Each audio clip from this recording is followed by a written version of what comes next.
and sharing my screen. And first of all, I put a couple of announcements on the page in front of where the notes are going to be today.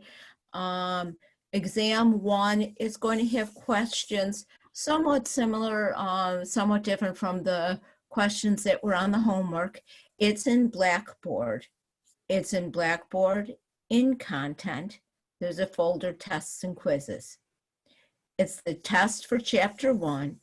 It'll be available after 8 o'clock in the morning tomorrow. There are essay questions and fill in the blank questions. For the essay questions, there'll be a field where you can type your explanations.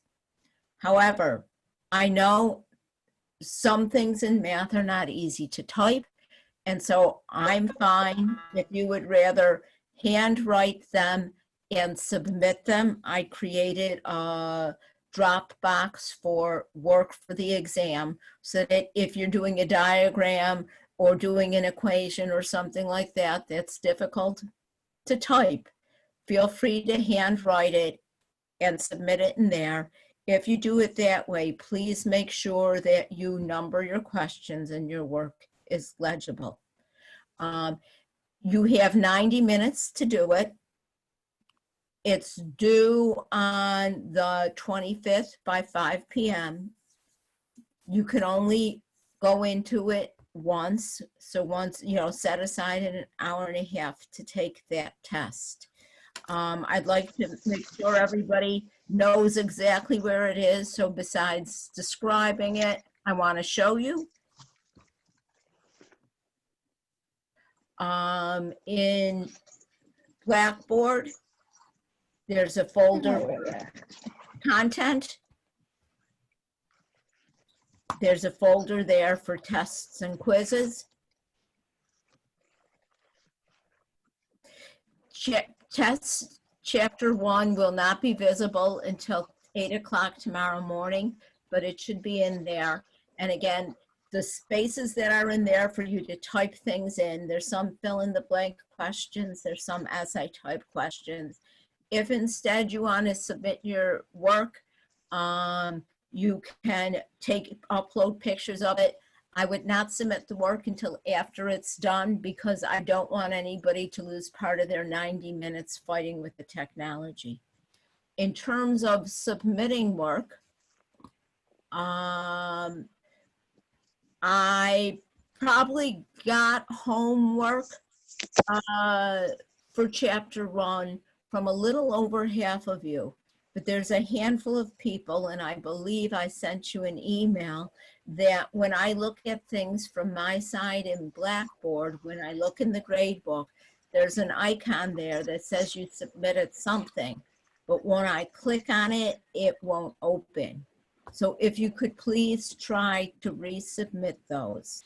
I would prefer it if we could get this Blackboard box to open, because those of you who did submit it and did get a grade, I think there's a place in the grade book where you can click on it and you can see your graded paper.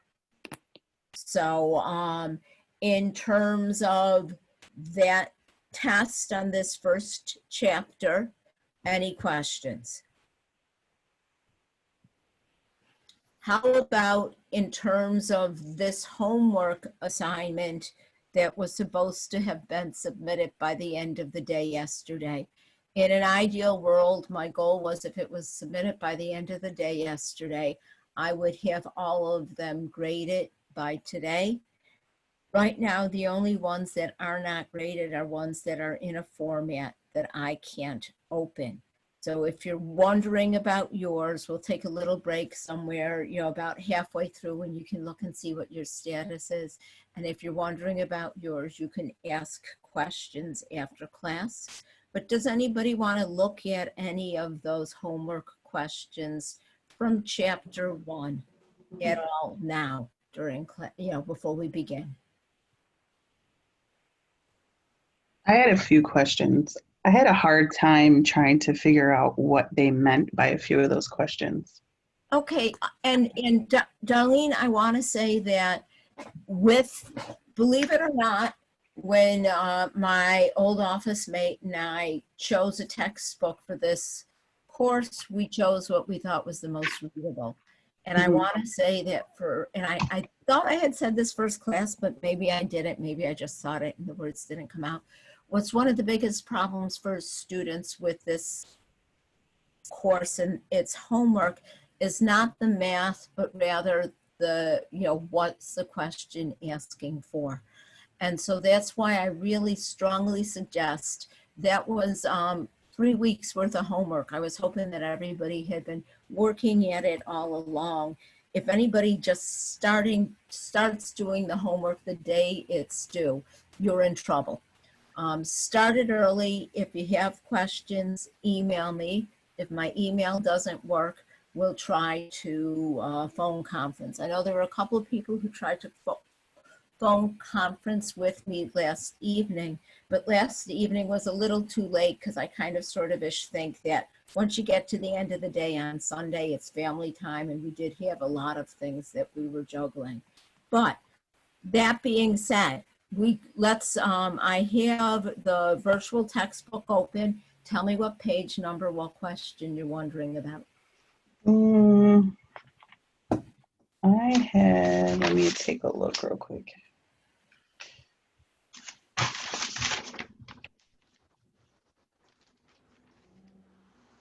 So on page 39, Uh-huh.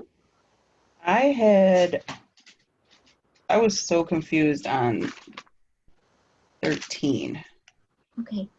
If I remember correctly, I did get a few questions on 13.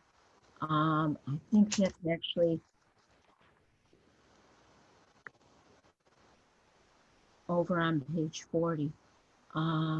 Question 13 asked you to continue drawing this pattern of dots and list the sequence of numbers that correspond to the pentagonal numbers. And so as we look at them, the first one has, give me a minute.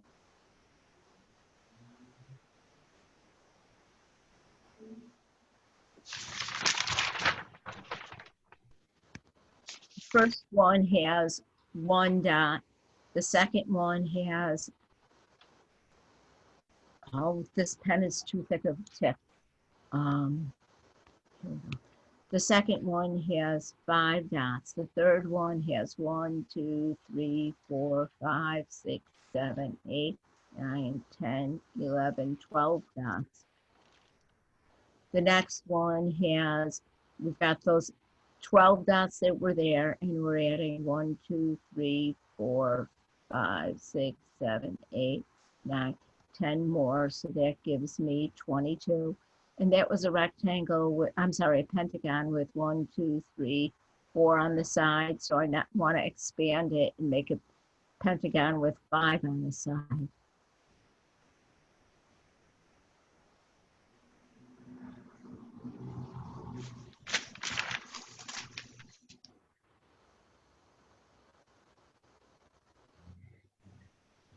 And so in my mess, I added 1, 2, 3, 4, 5, 6, 7, 8, 9, 10, 11, 12, 13 dots. So that next one would be 35. And are you right with the idea of that picture? Each time we're adding another row of dots around the outside. Yeah. Okay. And then I wanted to make sure that's what they wanted. yeah. And then they say complete this list of equations, suggest it. But so A was the picture, B was the list of numbers, C is this equation. We have 1 plus 4 is 5, 1 plus 4 plus 7 is 12, 1 plus 4 plus 7 plus 10 is 22. The next one would be 1 plus 4 plus 7 plus 10 plus the next thing that we added on was 13, which gave us 35. And notice that each pentagonal number is the sum of an arithmetic progression.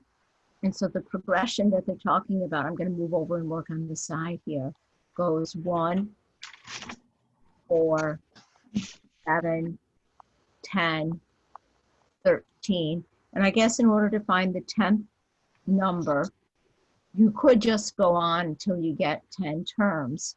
But if we look at it, the first number is 1, and the difference between terms is 3. And we said that any term could be found by taking the first number plus n minus 1 times the difference. So that would give me 1 plus, if I'm looking for the 10th term, 9 times the difference between them is 3. And so 1 plus 27 would give me 28. And so that would give me the 10th term in the progression.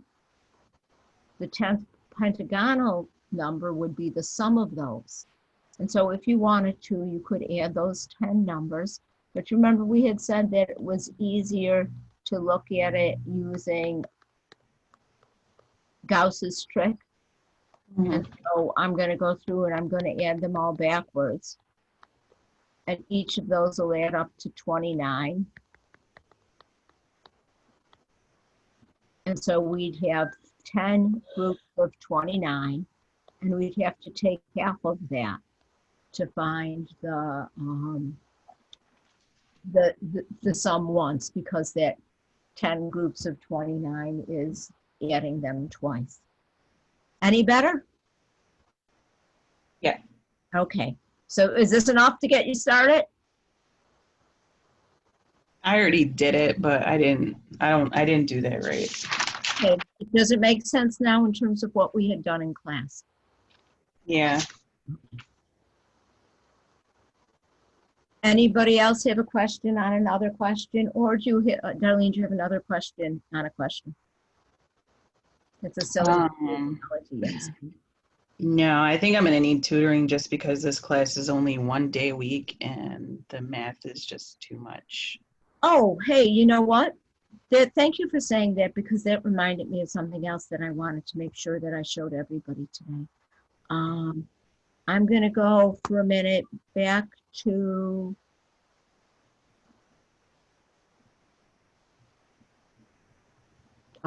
it's not responding because I forgot to turn my finger back into the mouse. I'm going to go back to Blackboard. And in Blackboard, in content, there is a folder that's called Zoom information. And with respect to Zoom information, my office hours are in there. And so they're at least an hour every day. I'm sitting in front of the computer on Zoom, waiting for people who might have, oops, I clicked on the wrong one though. Let's try that again. Waiting for people to stop by with questions. And so it's my office hour. Okay. And what it is, it's coming up here on the side. It's a Word document. And so my office hours are Monday, Wednesday, and Friday from 9 to 10, Tuesday and Thursday from 10 to 11, and the Zoom link is here. So if anybody ever wants to stop by for that office hour, the Zoom link is there. Okay. I can, most days, unless I have a meeting, I can be available, I'm sorry about that, after my last class. So like Tuesdays and Thursdays, I'm usually done teaching at 1, so I can be available, after that. Monday, Wednesday, and Friday, I'm done at 2. However, as I say that, this Tuesday, tomorrow, I have a faculty senate meeting, so I wouldn't be available until later in the day tomorrow. But I can be there for you folks. So anybody want to look at anything else from the homework?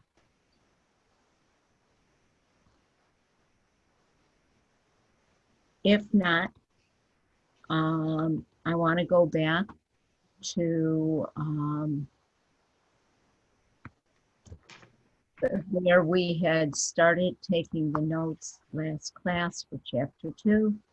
And also please notice that the work in chapter 2 is due on the 30th. Don't leave it go until then.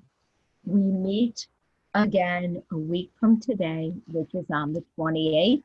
So in your minds, please think that it's due on the 28th, so that if any of those problems cause you problems, we can take class time next week to go over them, or make use of my office hours, make use of email, get things straightened out. Okay? Now, last class we went through and we defined what a set was. We looked at what made it well defined. We talked about the natural numbers, the whole numbers, and we recognized that this symbol means element of. Then we said when we look at a set, we can list the elements by roster, which is just putting them in braces with commas in between. We can use a description, or we can use that set builder notation. So it's going to be the set of all, and we'll use a variable. We'll put a bar, and then afterwards we'll put a description of what the variable represents.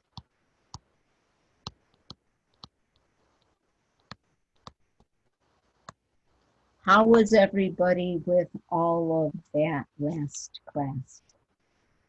I'm thinking, let's look at another example of set builder notation. I think there was a question on the homework that asked about the multiples of 3.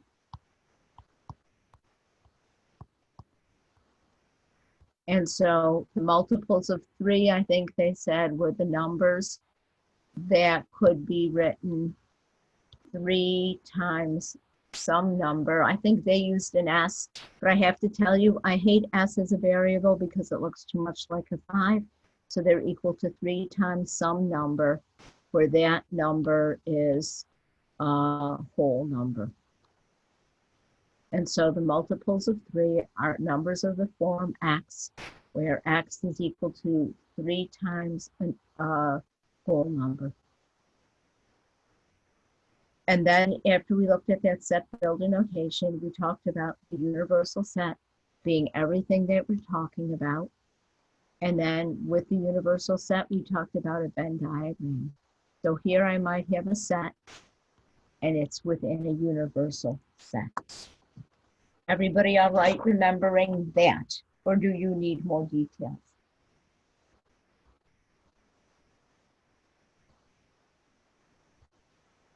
If that's okay, then we looked at an example. We looked at a universal set that were the numbers 1 through 9. And inside there, we put a set A. And the set A contained the numbers 1, 3, 5, 7, 9. And putting them in A, put them in the universe. So universe contains 1, 2, 3, 4, 5, 6, 7, 8, and 9. And then we said that A bar is the complement of the set, is what's outside the set. That's in the universe.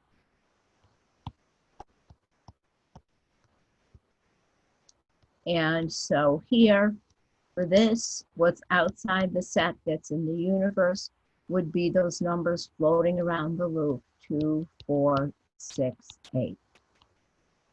And if I remember correctly, that was where we left off.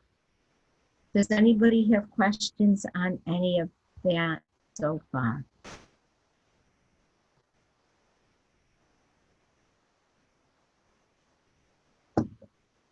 We're good?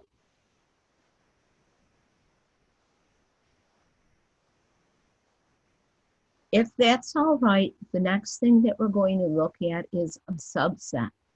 And so over here, the notation that's written, this says that B is a subset of A. Has anybody heard of the subset of a set?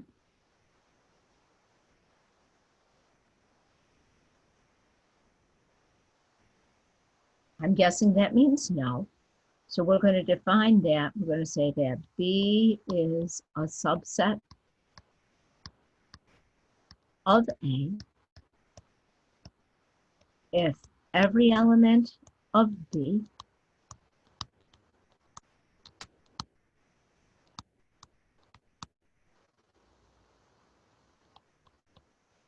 is also an element of A.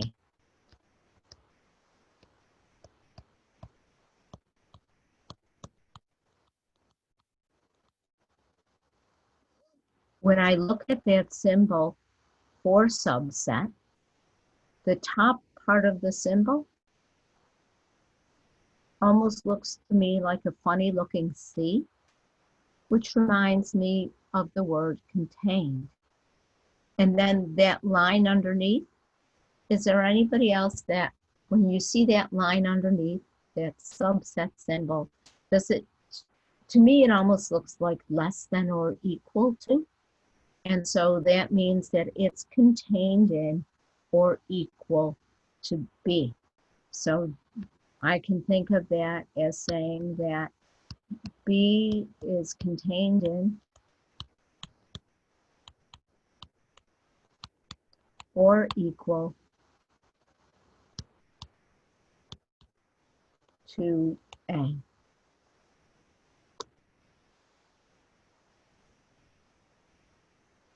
So I have written too large and I'm a little bit out of space.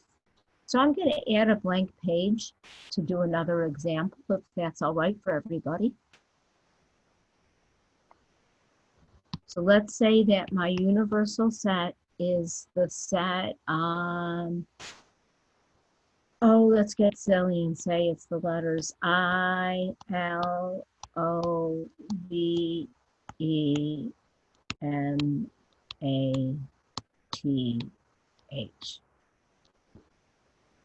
And let's say that A is the set L, O, V, E. And let's say B is the set O, E. Let's say C is the set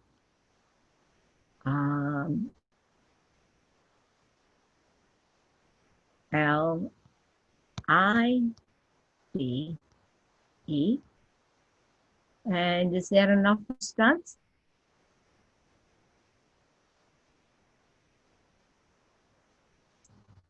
Now what I want to do is I want to compare the sets.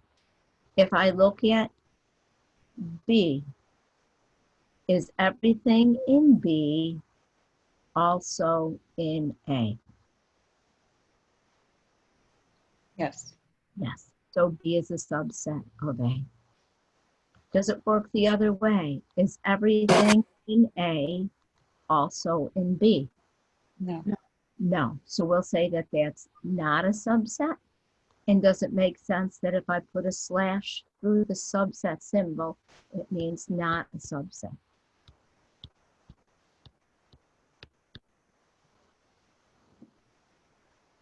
Is A a subset of A? Is everything in A in A? Yes. Yeah. Is B a subset of C? Is everything in B also in C? No. No. No.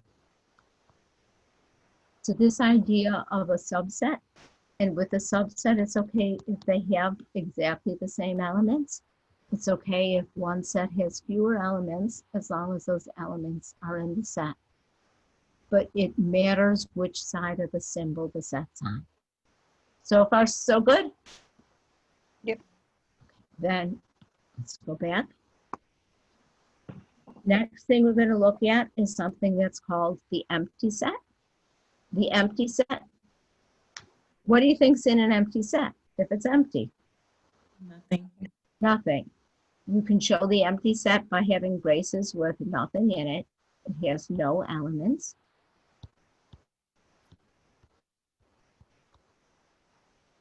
You also see a symbol that looks like a zero with a slash through it. That also means the empty set.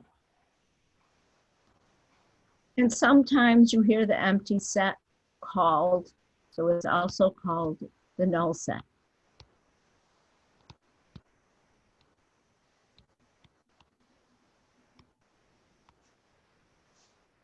It has nothing in it. So I'm looking in my extra page with our example get moved to the end. So I want to go over here and I want to look at an empty set. And I want to know, is the empty set a subset of A? No, Why not? because it has elements. A has elements, Yep. but the empty set doesn't. Mm-mm. So let's look over here. Over here, when we said that B is not a subset of C, when I compare set B to set C, why is B not a subset of C? Because it only has, Doesn't have all the element. Because O is in B and it's not in C, right? It has an extra element. It's not a subset because there's something in B that's not in C. Yep. Is there anything in the empty set that's not in A? Does the empty set have any more elements than A? Or does it have any elements that A is missing? no, it doesn't have any elements. No, it doesn't have any elements. And because it doesn't have any elements, it doesn't have any extra elements. So we're going to say, believe it or not, that the empty set is a subset of every set. The empty set is a subset of every set. And of course, I wrote too large, and I want to fit that sentence in here. And I guess I'm going to just cross out equal sets and move that down on the page more. So we're going to say that the empty set is a subset of every set.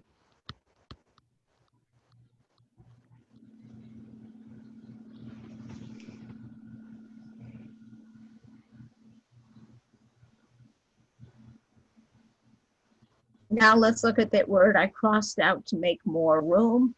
Equal sets have exactly the same elements.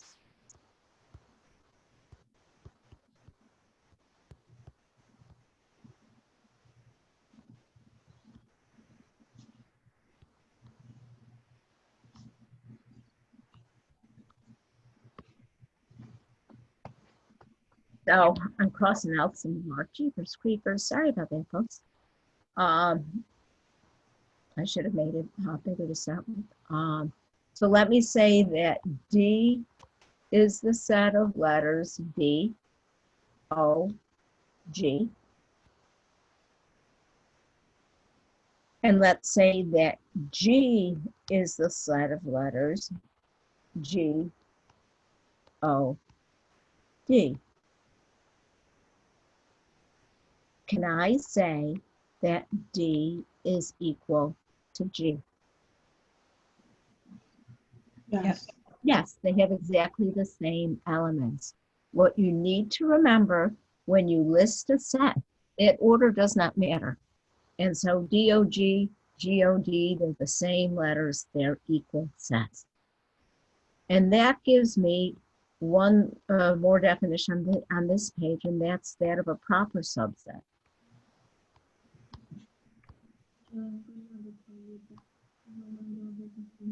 The symbol for proper subset is like the symbol for subset, except when I look at this symbol, what's missing?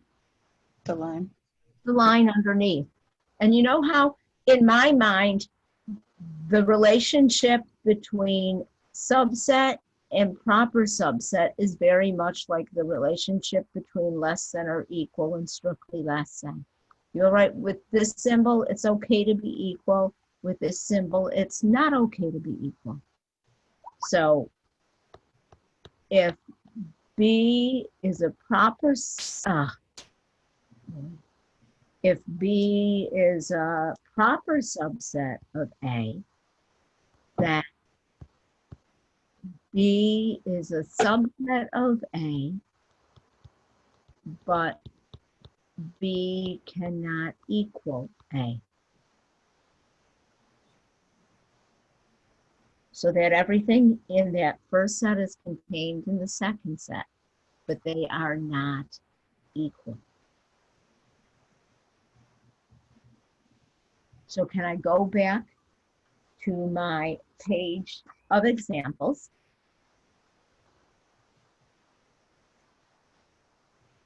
And over here, we said that B is a subset of A. Can I say that B is a proper subset of A? Everything in B is in A, but the two sets are not equal. Yes. However, we said that A is a subset of A, but A will not be a proper subset of A because A is equal to A.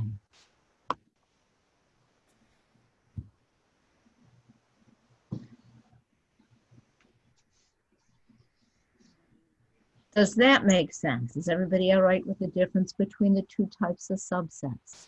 If the little line's underneath, it's all right for them to be equal. If the little line is not underneath, they cannot be equal. And that's considered a proper subset. The one is fully contained in the other. Let me mute this. But they're the same. So far, so good. Can you just repeat that last part you said? If If there's a line, it can be. If there's a line underneath, the symbol, they can be equal. If Okay. there's no line underneath the symbol, they cannot be equal. Okay. Okay? It's Yep. kind of like the difference between strictly less than and less than or equal to. It's strictly a subset, or it's a subset or equal to. That little line underneath is like, saying it's okay to be equal. All right? Then once we get those relationships defined, the next thing that we're looking at are set operations.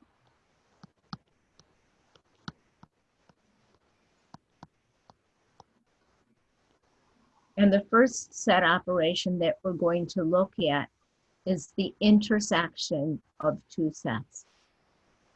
And I'm focusing for a minute on that word intersection, because I want to know, when you hear the word intersection, what do you picture?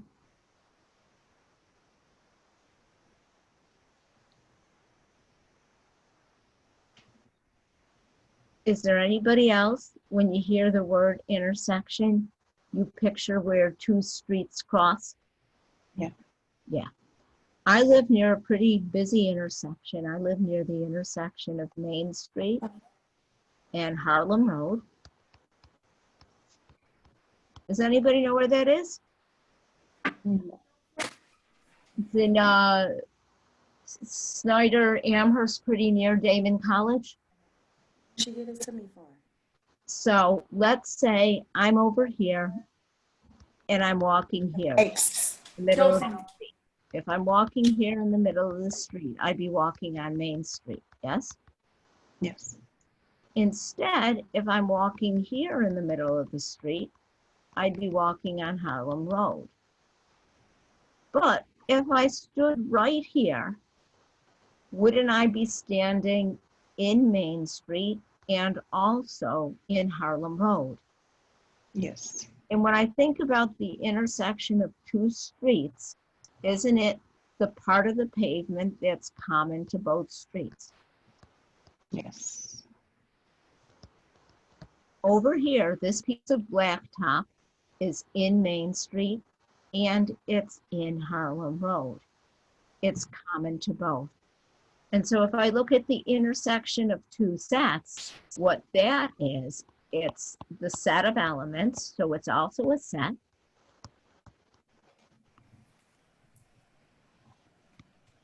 Common to both sets.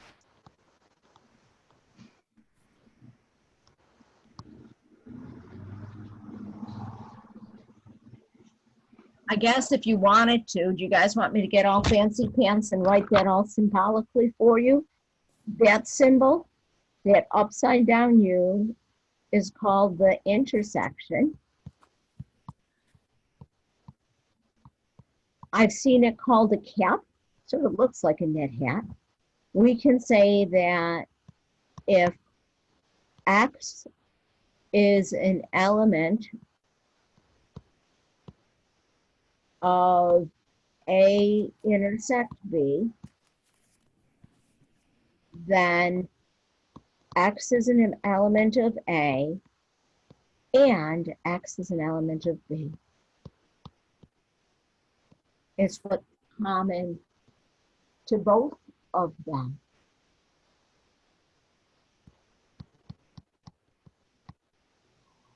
So let's say, for example, I have a set A that contains some even numbers. 2, 4, 6, 8, 10, 12. Let's say I have a set B that contains multiples of 3. 3, 6, 9, 12. And what I probably should have spelled out at the beginning is that my universal set here, let's have it be the numbers from 1 through 12.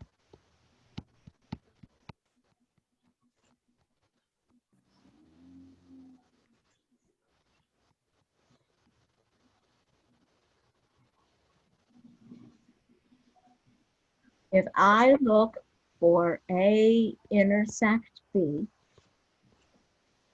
what I'm doing is I'm comparing everything in set A to what's in set B. When I compare set A to set B, are there any elements that they share that are common to both? 6. Okay, I like it. Anything else? 12. 6 and 12. And so the intersection of the two sets is 10 and 12. And when I look for the intersection of two sets, I look to see what they have in common. And now I'm having a brain freeze. I don't know if it's in the edition of the book that we're using. I don't know if I put this question in the homework or not. But at one point in time, there was a question that said, picture having a classroom full of students and wanting to show them some of these set relations, where you might put like a great big piece of circle of rope on the floor and have them overlap and say, you know, in one loop, let's have the people who are, I don't know, wearing sneakers. And in another loop, let's have the people who are wearing blue jeans. And then in the overlap of the two loops would be the people who wear both. It would be the intersection. And so if I wanted to look at a Venn diagram for this situation, I'm going to have my set A, and I want to draw my set B in such a way that it shows that they share things. And so I'm going to draw my set B, my loop for B, so that they overlap. Now, not so much in this class, but I also teach a lot about sets in my contemporary math class. And almost every time I draw this diagram, I have students tell me that that's something that they've seen in either an English class or a history class, that when they've been asked to compare and contrast traits. Have any of you folks seen a diagram like that when you've been asked to compare things? Yes. Yes. Yes, and usually when you compare things, when you fill it in, you start in the middle with what they have in common. So they both have 6 and 12. Then we want to know what else is in A. Do you see where I wrote the 6 and 12? Those numbers are already in A. So A has 2, 4, 6 is already in there. 8, 10. 10, and 12 is already in there. How about B? 3. 3, it's already got 6. 9. 9, it's already got 12. I like it. You folks are doing swell. Any questions so far? No. No. Great. Then what we still need to fill in is the rest of the universe. So let's see, we need 1, we've got 2, 3, 4, I think we need 5, 6, 7, 8, 9, 10, 11, 12. And those extra elements you can put anywhere in the universal set as long as they're outside of those groups. So far, so good. Yep. Then next thing we're going to talk about are disjoint sets. And disjoint sets have no elements in common.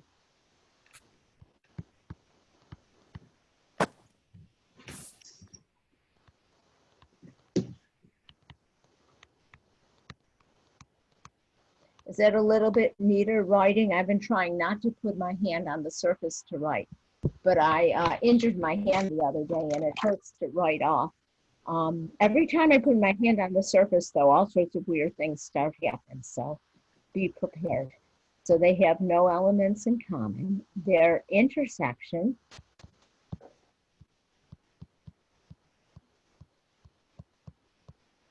is the empty set. So we'll say if A intersect B is the empty set, A and B are disjoint.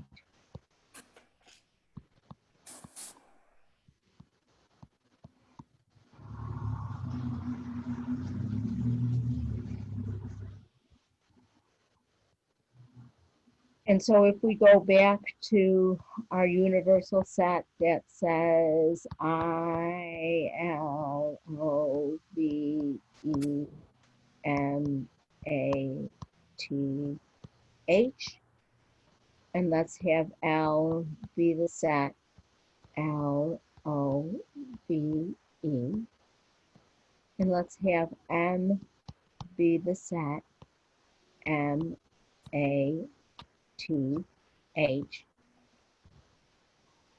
If I ask for L intersect M, do those two sets have any letters in common, any elements in common? No. No. No, not at all. Their intersection is the empty set. So we'll be able to say that L and M are disjoint.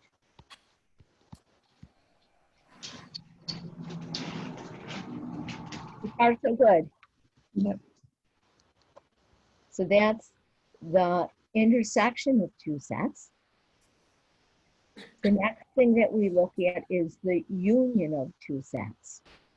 And the symbol for union looks very much like this. It's a slightly elongated uppercase U. And because that very block U stands for the union, that's why when we talk about the universal set, we use more of a script type U because we don't want those two to be confused. And the union of two sets, well, when I think of union, when I've asked in the past in other classes, students what they think of when they hear the word union, they think about something like a marriage. And sometimes even on like a wedding program, you have a picture that looks like the two overlapping loops. And the union, if you think about it, when a couple gets married, a lot of times they'll have all of, one member's stuff. They'll have all of the other person's stuff.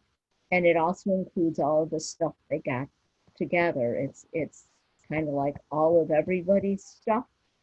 The union of two sets is the set of all the elements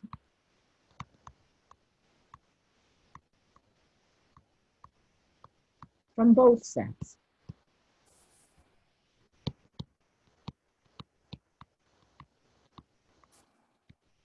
So if I look at a Venn diagram, the union of two sets would include the intersection and also the elements that are in each set.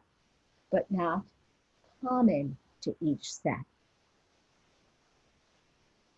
If I look at the example above, if I were to take L union M, I'd have to put in all of the elements of L, O, V, and E, and I'll have to take all of the elements of M, A, T, H. And so the union of two sets is everything from both.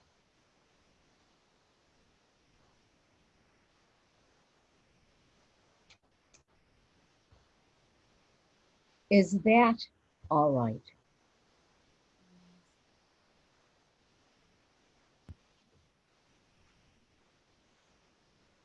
If so, on the next page, up at the top, I have a few sets that I'd like to use in an example.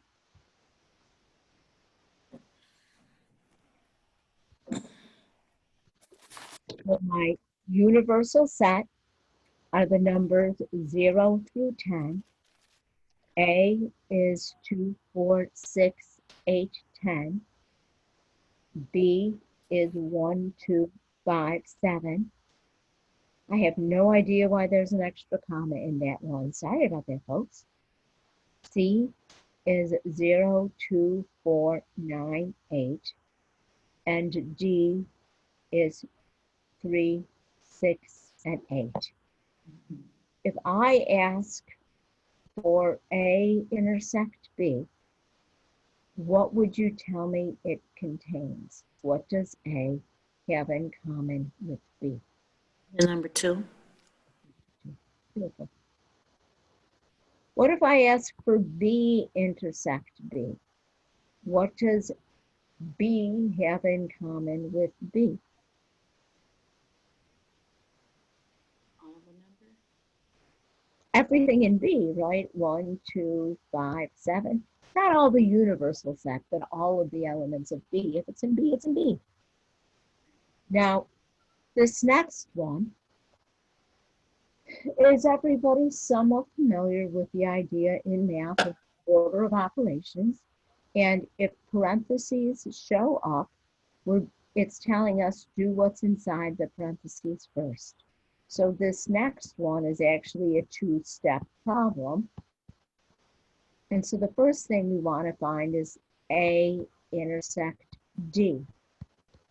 So up here, if I compare set A to set D, what do they have in common? 6. 8. Just 6 and 8? I think so. Yeah, 6 and 8. Now we want to take that set and union it with C. So we want to take everything from the intersection, which is the 6 and 8, and then add everything that's in C, which is 0, 2, 4, 9, and 10. And so when I take the union, I put them together. That all right? Yes. How about the next one? What would we end up with if we took everything in B and combined it with everything in B? Oops. I need all the elements of B, 1, 2, 5, and 7, and all the elements of B, what are in there already? So B union B would actually just equal B.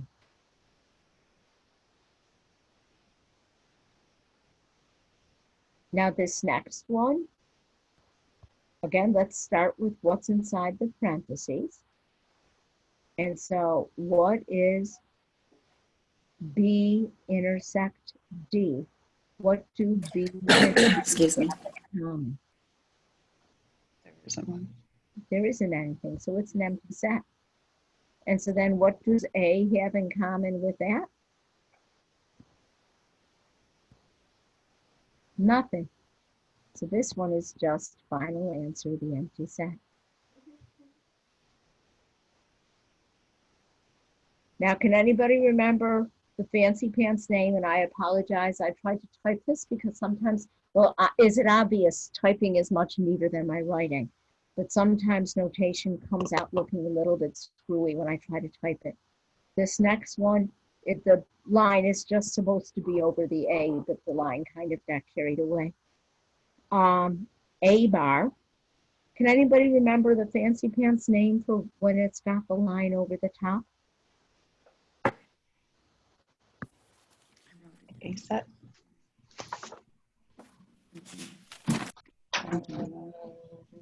Complement? And the complement of A would be everything in my universe that's not in A. So what's in the universe that's not in A?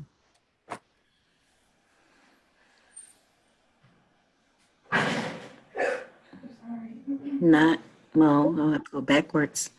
Yeah. It's in the universe, so it'll be like 1, 3, 3, yeah, 1, 3, 5, 7, 9.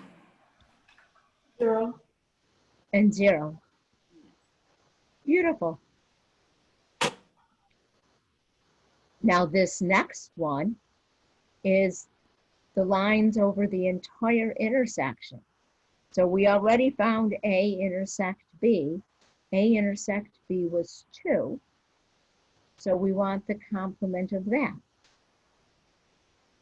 So the complement of that would be 0, 1. We don't want 2. Then 3, 4, 5, 6, 7, 8, 9, 10. Everything that's outside of the intersection.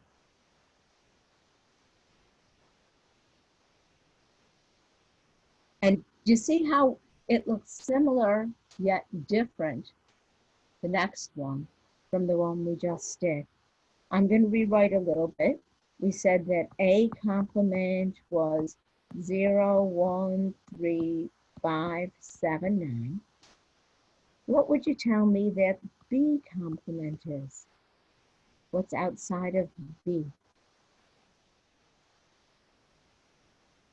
Well, I moved that up because this toolbar's in the way, but when I move it up, we lose elements. Let me see if I can. So would it be 3, 4, 6, 8, 9, and 10? 3, 4, 6, 8, 9, 10. I think we can add one more thing. 0. 0. And so now for that next one, when we're looking for A complement intersect B complement, I'm not comparing the original A and B, but rather I'm comparing these two sets, the complements. And so what do those two complements have in common? I think they both have 0. What else do they both share? 3. 3. Anything else that they share? 9. 9. Okay.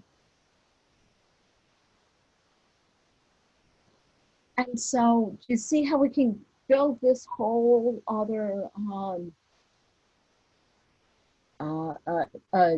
group of operations of union and intersection when we're looking at sets. And what we do is we kind of compare the elements of each. If we're taking the union, we're putting them all together. If we're taking the intersection, we're seeing what they share. If we're taking the complement, we're taking what's outside of the set. So far, so good? Yeah. Then You said what when we take the complement, that's outside the set, right? complements outside the set, inside the universe. Okay, thank you. Okay. Then we look at a 3-loop Venn diagram. And a 3-loop Venn diagram would be a Venn diagram that I would draw if I have 3 sets. We'll have a universal set. We know that when we have 2 sets, we have to consider their overlap. So this might be A and this might be B. And then the third set we have to draw it in such a way so there's an opportunity for it to overlap with one set, the other set, both sets, and also to have a region where it doesn't overlap with anything. And when we look at this 3-loop Venn diagram, we start filling them in the middle, and work our way out.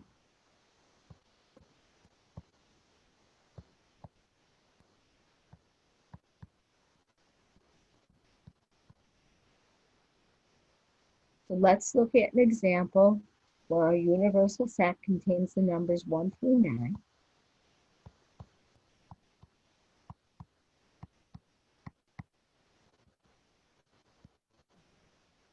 Let's have our set A contain the odd numbers 1, 3, 5, 7, and 9. Let's have our set B contain the multiples of 3, 3, 6, 9. And let's have our set C contain the numbers in the middle, 4, 5, 6. If I want to draw a Venn diagram for this, is it obvious to everybody that I'd need 3 loops? I'd need a loop for A. I need a loop for B. And I'd need a loop for C.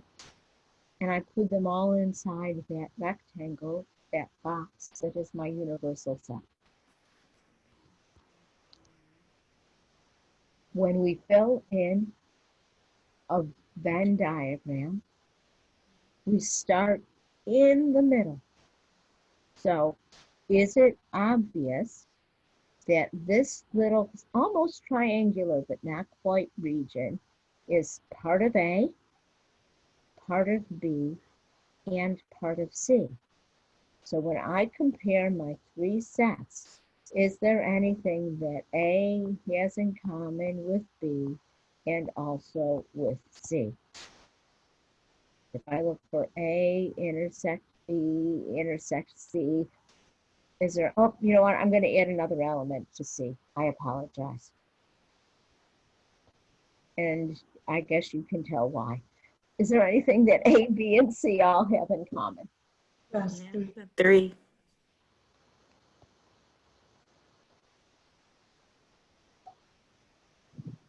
Next, as I work my way out, I want to look at these other 3 kind of triangular, they almost look like flower petals, don't they? In this region, it's where A overlaps with B. So when I look for A intersect B, what does A have in common with B? 3 and 9. 3 and 9. And does everybody see I've already got 3 in there? So I'm just going to add the 9.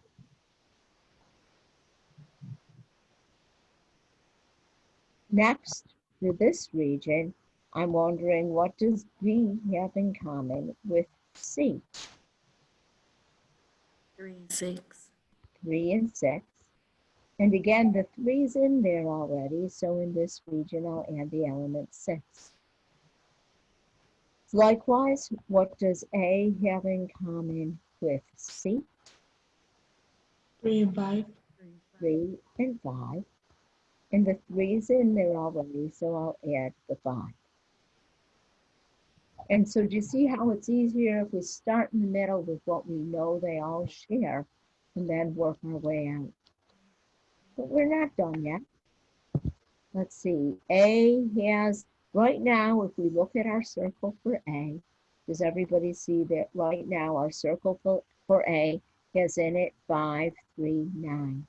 Does A contain anything besides 5, 3, and 9? 7. 7. So now A has 1, 3, 5, 7, 9, and it's all good? Yes. How about B? What's in B? 3, 6, 9. Do I have to add anything else? No. How about C? Right now in C, we've got 3, 5, 6. Is there anything else that belongs in C? 4. Four. And then finally, my universal set contains 1, 3, 4, 5, 6, 7, 9. Are we missing anybody? Number 2. 2. So 1, 2, 3, 4, 5, 6, 7. And I think we also have to add in that 8. 8. And this idea of filling in Venn diagrams. All right.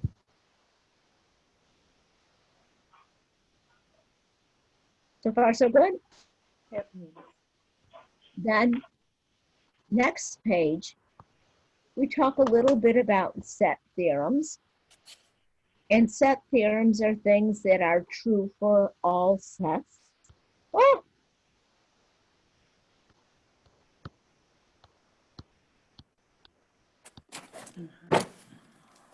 In my contemporary math class, we start proving theorems, and we prove theorems by showing that they're true not just for sets, but for Venn diagrams and regions.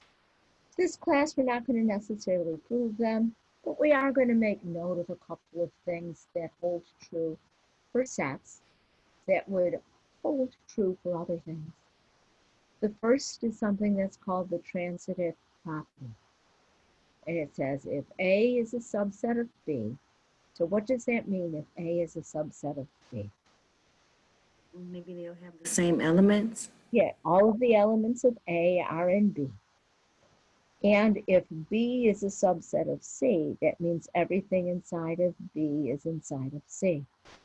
So we could say, if I have my set A is inside of B, right?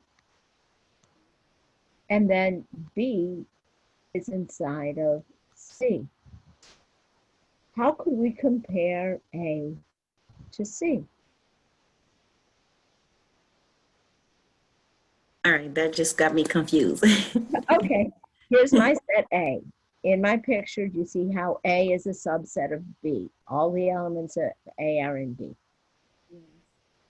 And we know that B is a subset of C, so all of the elements of B are also in C. Okay. So doesn't that put A inside of C? Yes, it does. So the transitive property says if A is a subset of B and B is a subset of C, then A has to be a subset of C. Okay?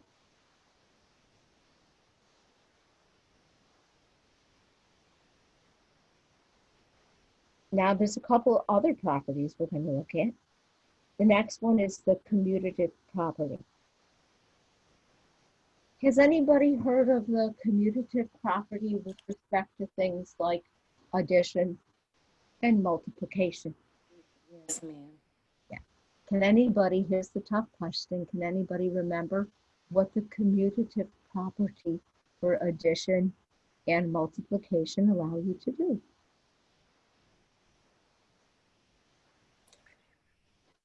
I want to say, I'm going to be right with you folks. And for the longest time, there's some of those properties that just, there's so many of them, and you kind of say, okay, which one is this? And I was blessed in my high school career to have a woman who broke it down. And when I'm looking at that word commutative, does anybody in the word commutative see the word commute? What does it mean if you commute? Together, travel, commute. If you're a Oh. commuter, don't you go back and forth? Yes, I was just gonna say that. Yes, ma'am. If it's commuter student, they go from school to home, home to school, school to home, home to school, go back and forth and back and forth. And it's the same trip each way. You're just going back and forth, different directions. And so when you commute, isn't that like saying you can change the order? It allows you Yes. to change order. So A union B turns out to be the same as B union A. It doesn't matter with union which I come first. Which set, pardon me, comes first. A union B is equal to B union A. I took everything with A and put it with everything in B. It would be no different than I took everything from B and put it in A. And the same with the intersection. What A has in common with B will be equal to what B has in common with A. And so with those two symbols, with those two operations, I can change order. For the commutative property, you'll find that you have the same things listed on both sides, and what you're doing is you're changing the order. Next property is the associative. And if I look at that word associative, does anybody see inside the associative the word associate? And so when you Thinking together again. when you associate with people, you hang out with them, right? And so if I look at the associative property of union, if I have A union B union C, I'm going to have on the other side A union B union C. They're going to be equal whether B hangs out with A or B hangs out with C. When I'm using the commutative property, I change the order in which things are written. When I use the associative property, they're all written in the same order, and I just change the grouping. I regroup. And so if I put A and B together and add C, wouldn't it be the same list as if I put B and C together and added A? In the same way, if I have A intersects B intersects C with the associative property, I don't change order, I just regroup. So I could have in parentheses A intersect B intersect C, or I could put the B and C together in parentheses and intersect them. And because of this associative property, they'll be equal.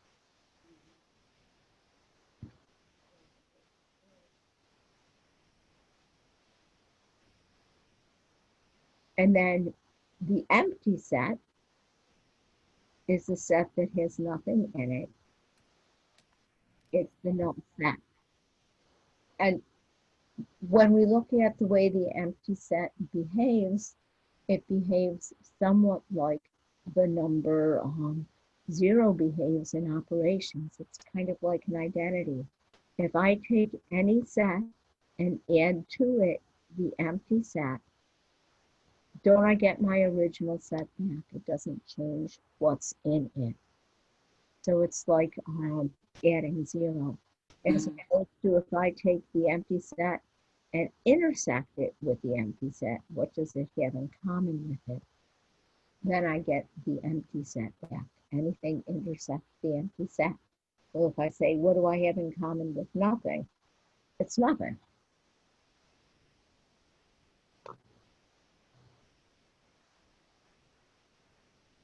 And then what's different about set operations than numeric operations is when I look at the distributive property, there are two.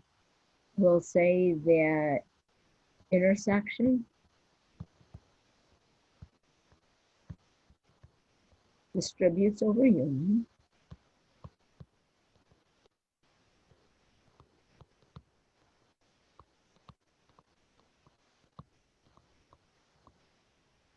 So if I have, for example, A intersect B union C, and the distributing, I take A intersect B,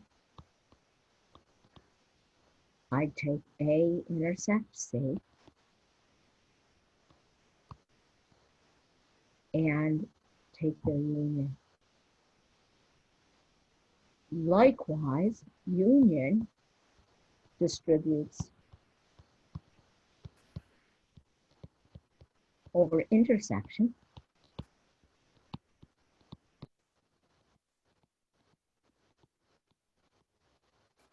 So instead, if I have A union B intersect C, that should turn out to be the same as, think of distributing. I have A union B I'd have A union C, and I keep that middle symbol the same. I'm taking the intersection of those.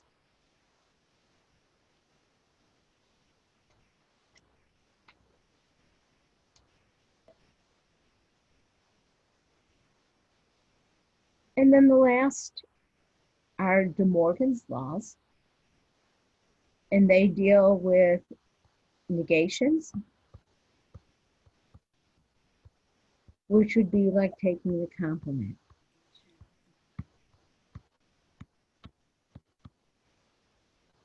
And so if I have A union B, and I take its complement, that's the same as the complement of A intersect the complement of B. And if I look at a Venn diagram to try to make sense of that one,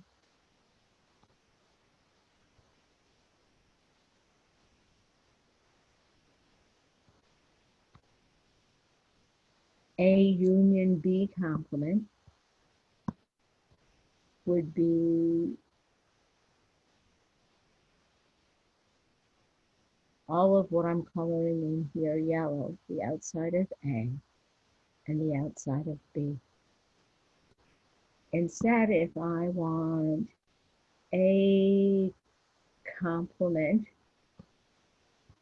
intersect B complement, A complement would be what's outside of A, B complement would be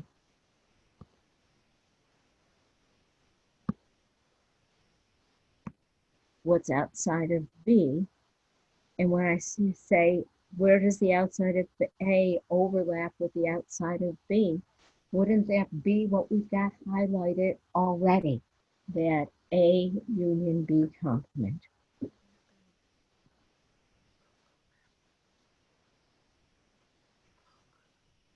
And likewise, if I have A intersect B complement, that's going to be A complement union B complement.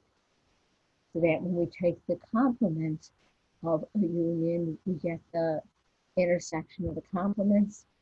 When we take the complement of an intersection, we get the union of the complements. Kind of interesting. I promise I won't put on a test what are De Morgan's laws, but they're interesting, and they actually turn out to be a foundation, that general idea of negating, with unions, which are like ors, and intersections, which are like ands. They turn out to be the laws of logic. So for example, if I looked at it in words, it would be the opposite of the negation of A and B would be either not A or not B. For an and to be false, one or the other must be false. As opposed to the negation of A or B would be not A and not B. So that when we negate, we change the operator in between. But lots and lots of rules that exist for sets. And you can get the idea that there's a whole system of math based on sets and operations on sets. So that having been said, why are we looking so much at sets? Because we're going to be looking a lot, if you think about elementary school math, of looking at different number sets. And a lot of times we use sets to represent numbers. And so we're going to look at different types of numbers. And the first type of number that we're going to look at is a cardinal number. And then a cardinal number of the set. This is the notation. This notation means the cardinal number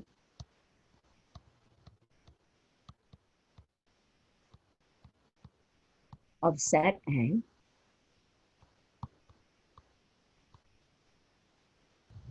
and the cardinal number of a set is actually the number of elements in the set.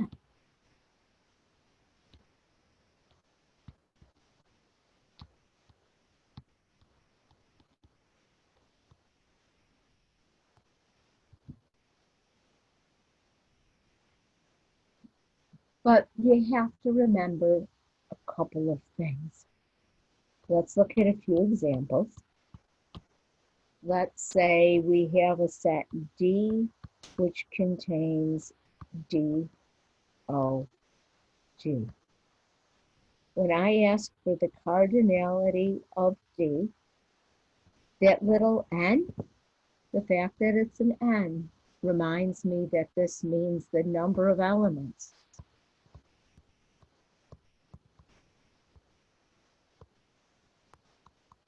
In D.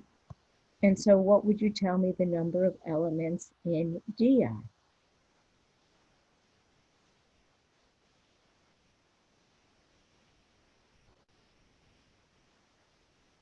Like, what is it, like God? Well, how many things are in that set? Yeah, 3. 3. Yeah. And the cardinality is just a number. And it's a counting number. It means that we were counting. Let's say L is the set L, E, T, T, E, R. This one's a little bit dicier because if I ask for the number of elements in set L, remember we said when we look at a set, we don't count repeats.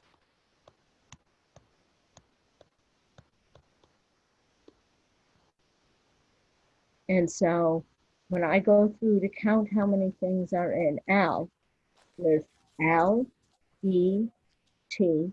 I'm not going to count that second T because I've already got T in there. I'm not going to count that second E because I've already got E in there, and R. So this set actually has 1, 2, 3, 4 elements. And so when you're looking at a cardinality of a set, everything only counts once. We don't repeat. And so when I look at cardinal numbers, I think this word should actually just cardinal numbers.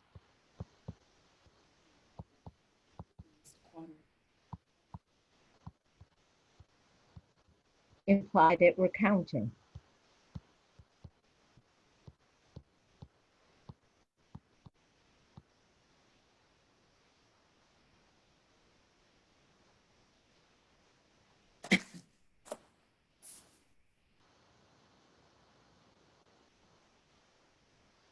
Next type of number are nominal numbers. And that word nominal makes me think they're used to name things. Identification. Used for identification. That's a better word. Thank you.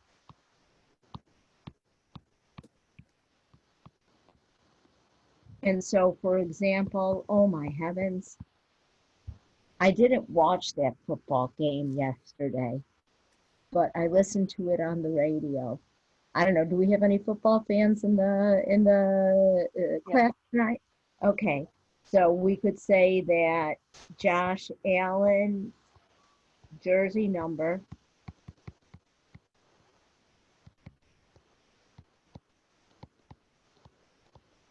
is, I don't know, does anybody know his jersey number? Uh-oh. Oh no, do I have I'm not a Bills fan. you're not a big 17. Is it No. 17? Yeah. I was just Okay, thinking all right. 17. That's so Thank crazy. you. I was hoping there was a Bills fan here to like save my backside because I'm trying to think of a number that people might know. Another example might be a zip code, right? Yeah, social security number. Social security number. They're used, the fact that they're a number has absolutely nothing to do with being numerical. It's just used to name something. Kind of like my license plate number too, except my license plate has some letters in there besides numbers. So, oh dear. And then the third type of number are ordinal numbers. And ordinal numbers give a sense of order.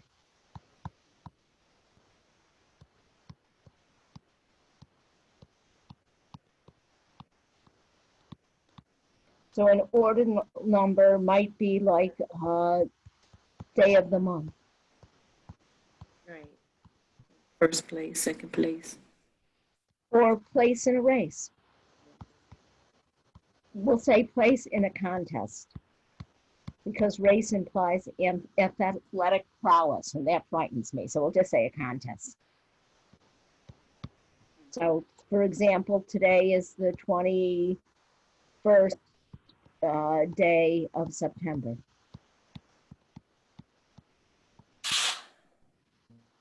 And place in a contest, we could say, oh my God, going back to the football analogy, right? The Bills are in first place. How long will that last? Just this week. And it gives a sense of order. I think there's a couple of questions in the homework that ask something like, oh, I got to shrink this in a little bit.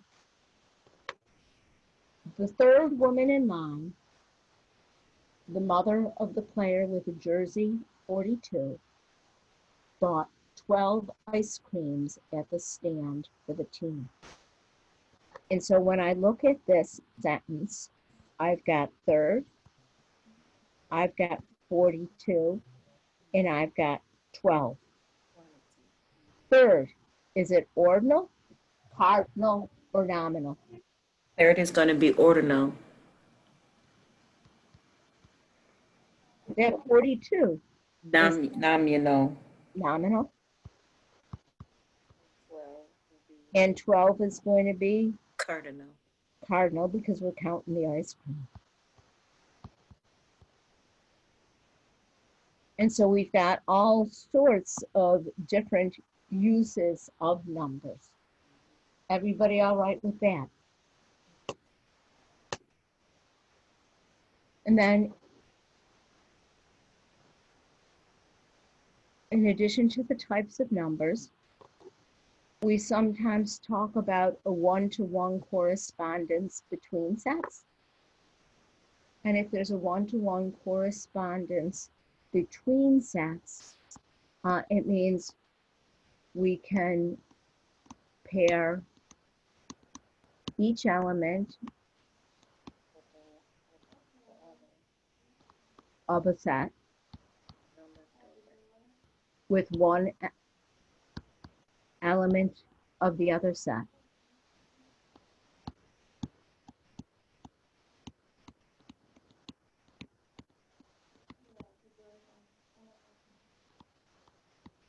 And so let's look at a couple of examples.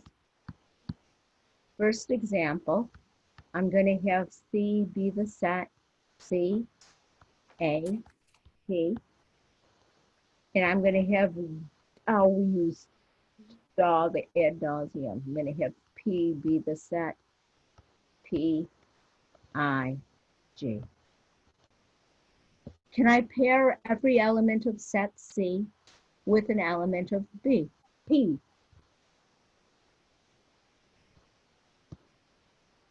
So I could draw a one-to-one correspondence between them.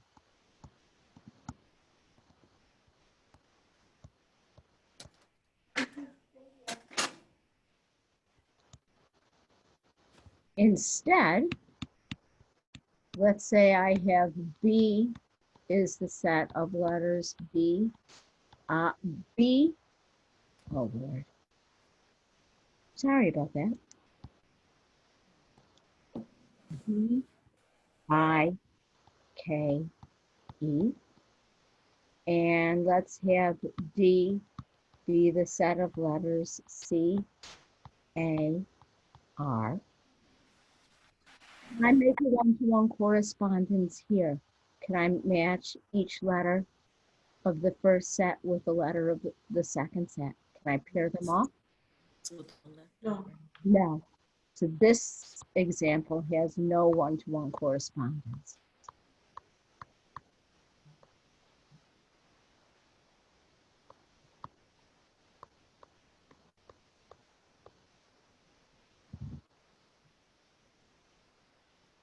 And so we say that sets are equivalent if there exists a one-to-one correspondence between them.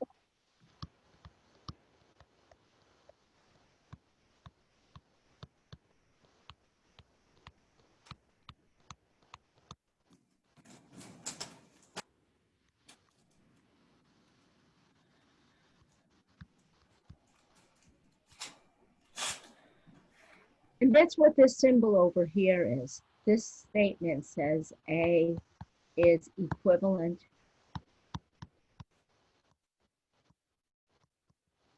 to B.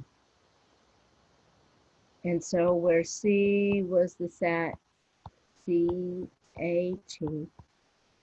and P was the set PIG, because we could match them up, we'll say that C is equivalent to P.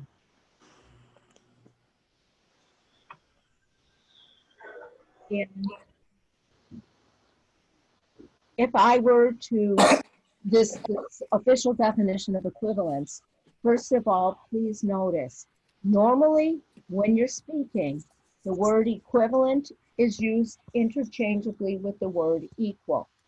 Do you notice equivalent sets is much different than equal sets?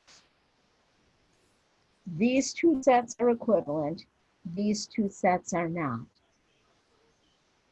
What do you think is another way we could think about the idea of whether sets are equivalent or not? What would have to be true in order for me to set up that one-to-one correspondence?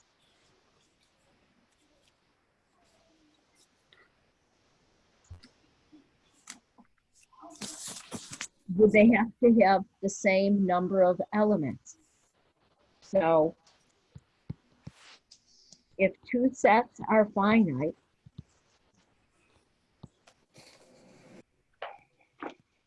they will be equivalent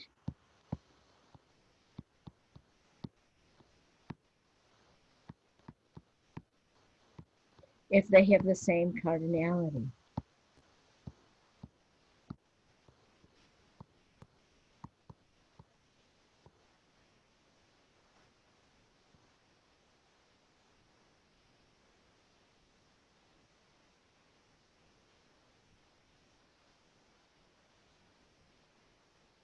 And if I'm not mistaken, the other day when we were looking at sets, we looked at the set of whole numbers, and we said the whole set of whole numbers was the set that started with 0, a whole at the beginning of the list, and went on infinitely. And so it turns out that the whole numbers is a set of numbers that are the cardinal numbers of sets. So the whole numbers can also be defined as the cardinal numbers of sets. And if I look over here at this example, what's the cardinality of the empty set? When I look at the empty set, how many things are in there?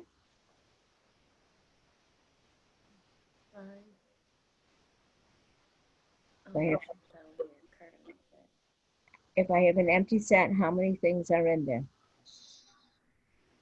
None. Nothing. So wouldn't its cardinality be 0? With the line in. Oh no. Okay. Oh, So the empty set has a cardinality of 0. It has no elements. And so the whole numbers becomes the elements, the cardinality of sets, the cardinal numbers. A finite set is a set whose cardinality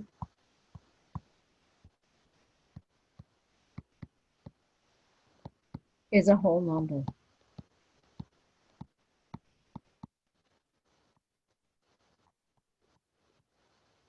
You can count the elements and eventually stop.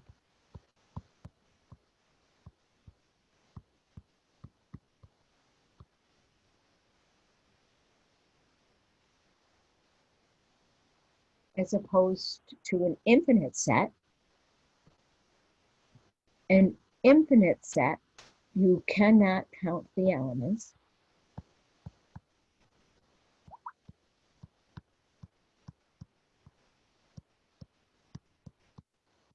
It goes on forever.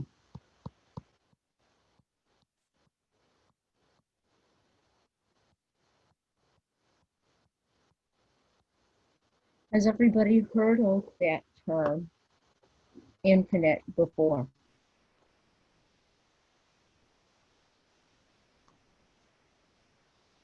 I'm looking at my phone and I've got that it's about 7:30 and I think I'm seeing, folks getting up. Should we take a 5-minute break? Anybody else up for a 5-minute break?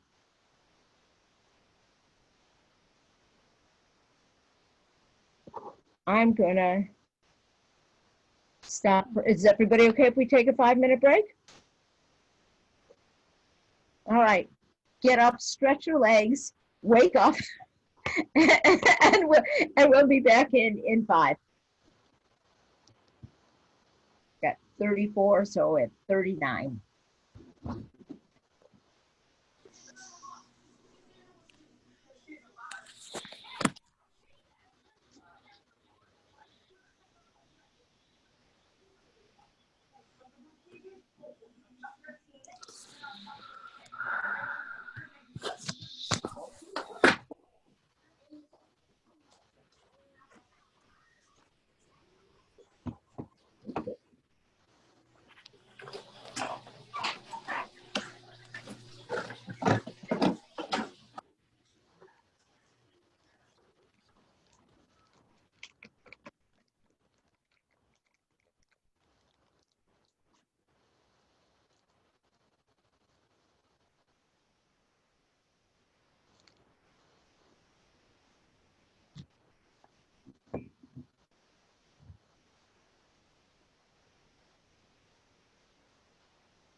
It's 5 minutes break. So everybody knows.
How's everybody doing?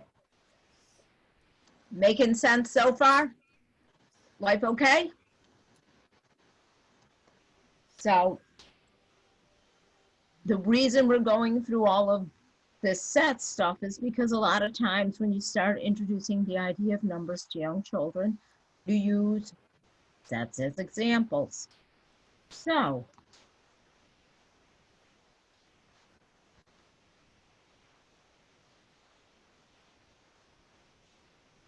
is everybody familiar with that idea, that concept of infinite?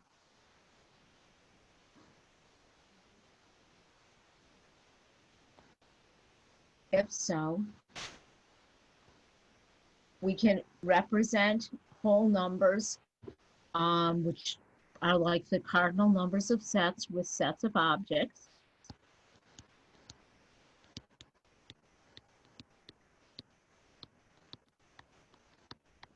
And so one method is to use tiles.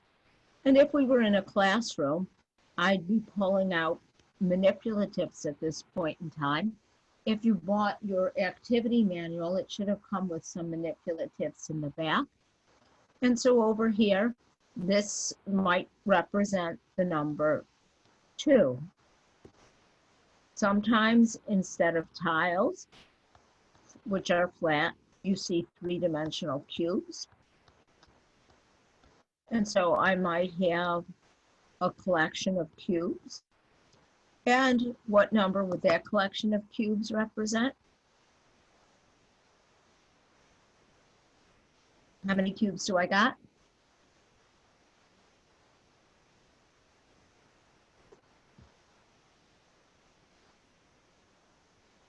Can anybody count my cubes? Are you guys still there? 3. 3. And then we also represent numbers with different number strips. And so I might have a strip like this that represents 2. Then I might have a slightly longer strip that represents 3. And then maybe a slightly different longer strip that represents 4. Kind of like those little trains of letters that were in that one problem in the homework. But here we're just looking at the lengths of the strips. And I do believe that usually those strips are also color coded.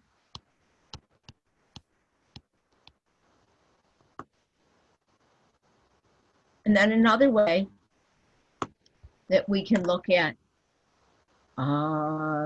representing whole numbers is a number line. And is everybody familiar with a number line being an infinite? And that's shown with the arrowheads on both sides.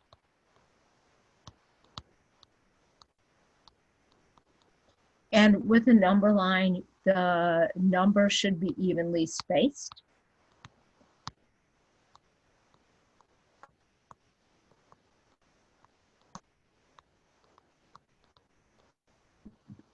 And if we're looking at the whole numbers, we're going to just start with 0 and put our numbers in order evenly spaced. And I apologize, I'm not a good drawer, so my number line doesn't look too terribly straight. Is everybody familiar with a number line? Yeah? Then when we get to the whole numbers, we get to the idea of ordering whole numbers. And so we'll say that if A is less than B, we can look at a number line definition. On a number line, that means that A is to the left of B. And is everybody familiar that as you go to the left on a number line, the numbers get smaller?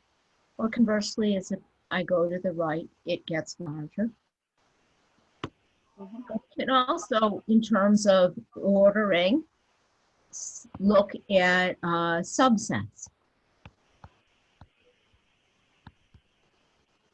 And we'll say that if A is a proper subset of B, then the number of elements in A is less than the number of elements in B.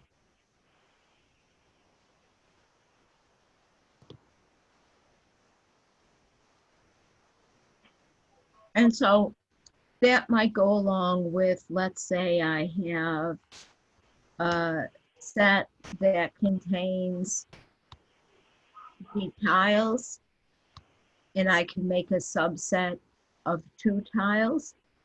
And so we would say that 2 is less than 3 because the set of 2 tiles fits inside the set of 3 tiles.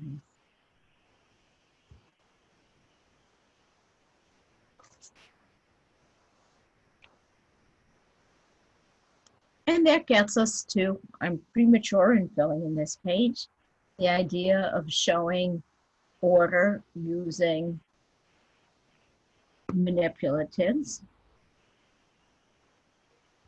And so I could show with tiles, and I could have over here 3 tiles, and I could have over here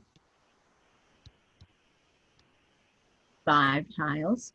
And would that be enough to show, if I look at those two differences, that 3 is smaller than 5 because there are a few of them there?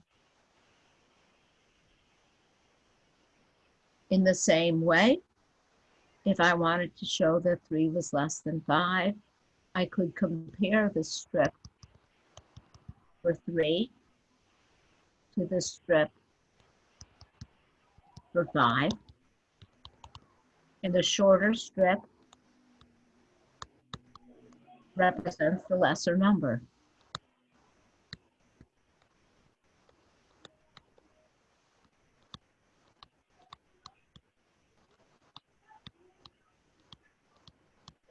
And so this would be a strip for 3, and this would be a strip for 5.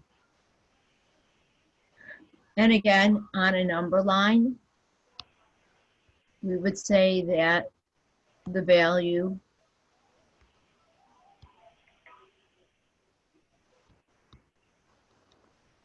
to the left is less. It would also be a shorter arrow. So this would be 3, and this would be 5. And wouldn't that show us that 3 is less than 5? And the idea of order coming from whole numbers. Do all of those make sense? Mhm. Could you picture? Yep. If we're working with a group of maybe kindergarten students, preschool students, using comparisons like those to show the idea of order, one thing being less than another. Yeah? Mhm.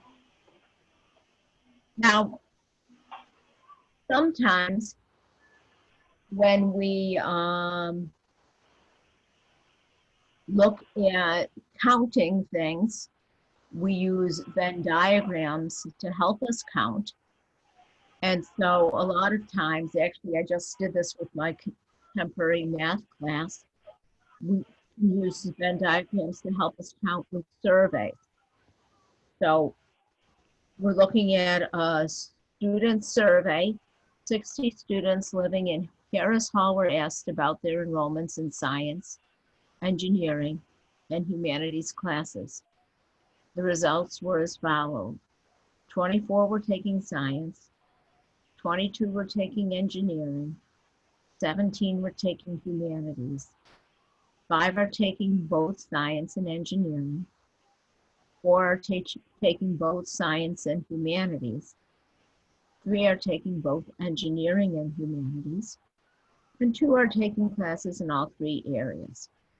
How many are taking classes in none of these areas? How many are not taking classes in any of the 3? How many are taking classes in just one? We're going to answer this question using a Venn diagram. And with a Venn diagram like this, we fill in the regions with their cardinalities.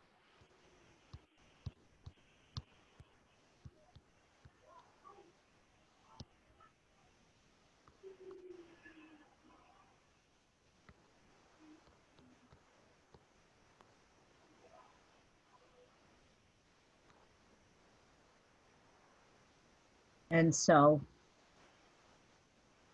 if I draw a Venn diagram for this situation, my universal set would be all of the students in the survey. I'll have one loop for students taking science. I'll have one loop for students taking engineering. And I'll have one loop for students taking humanities.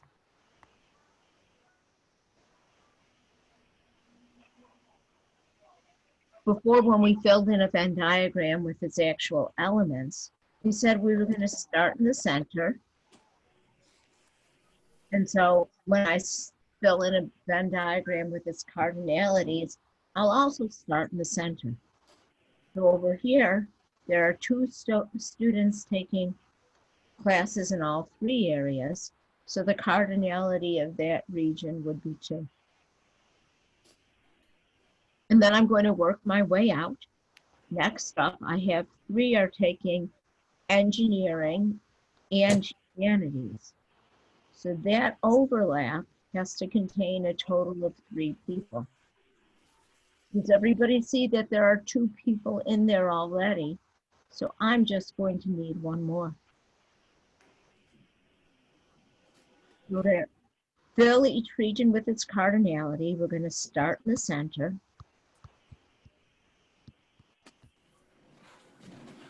Hold on, my battery is running low. Track our way out.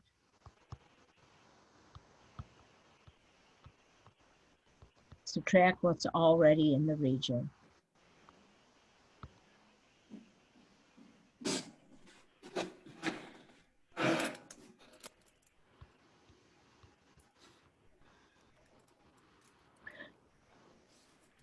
So using that idea, if 4 are taking both science and humanities, the overlap of science and humanities is supposed to have 4 people. There are 2 people in there already, so it doesn't make sense that this region would contain 4 minus 2 or 2. So that there's a total of 2 in the overlap. And likewise, 5 are taking both science and engineering. We've got 2 in there already. So to add up to 5, we'll need 3 more.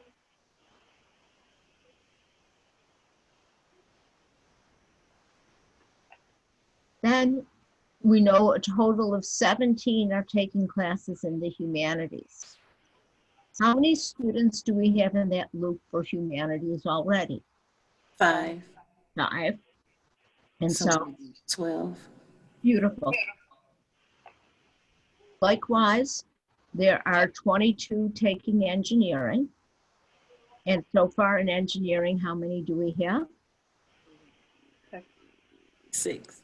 6. So 22 minus 6 would leave us with 16. And 24 are taking a science class.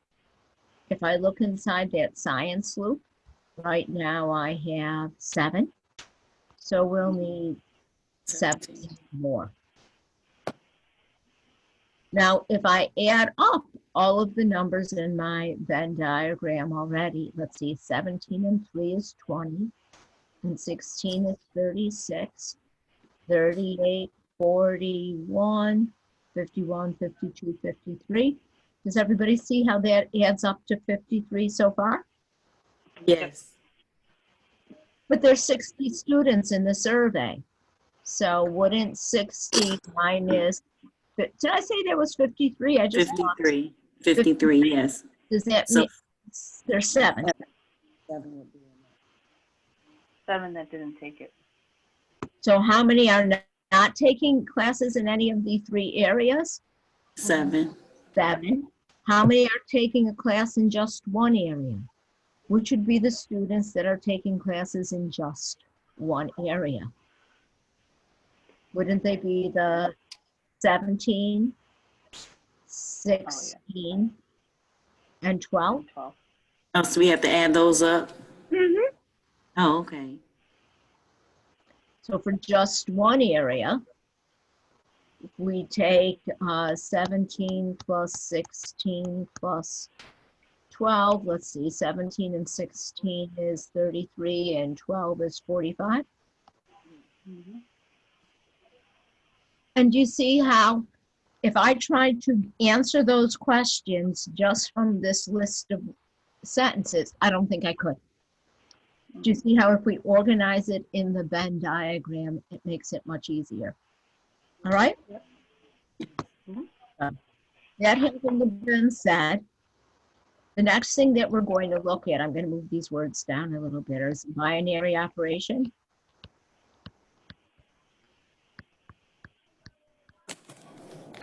The binary operation on a set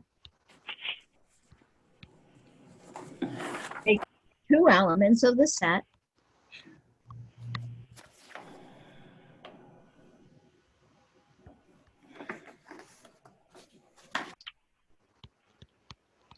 and assigns them to a 3rd element.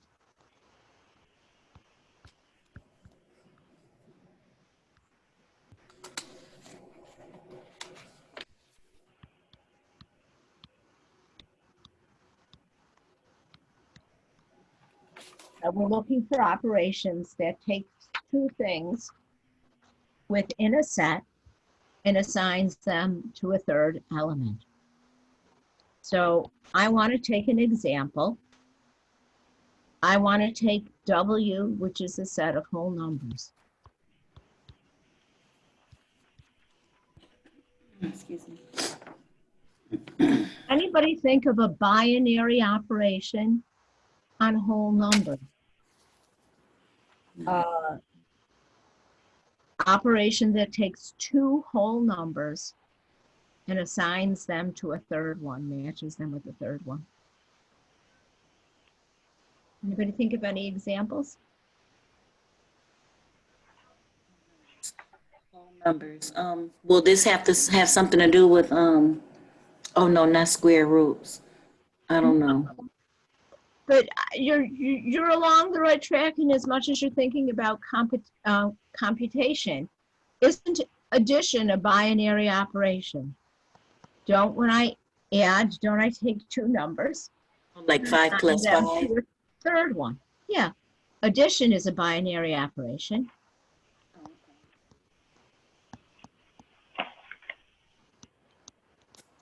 I could, for example, take 3 and 2. And when I take those two with the operation of addition, what would they be assigned to? 5. In terms of using manipulatives, the authors look at addition as the cardinality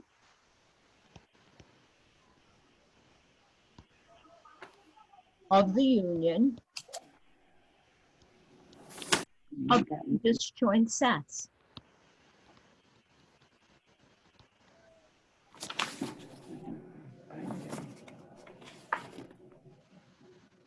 So for example, can anybody think of trying to help a young child wrap their mind around the idea of addition? I could have one set that has, let's say, 3 stars in it, and another set that has, let's say, Oh, that was 2 fun. circles in it. And when I add them, that would be like taking the union of them. And when I put them together, how many objects would I have? 5. And so do you see how this idea of sets can be used to define some of our very first operations? Has anybody ever heard of the word addend? Add. Yeah. Added. No. The addend are the numbers or the quantities that are being added.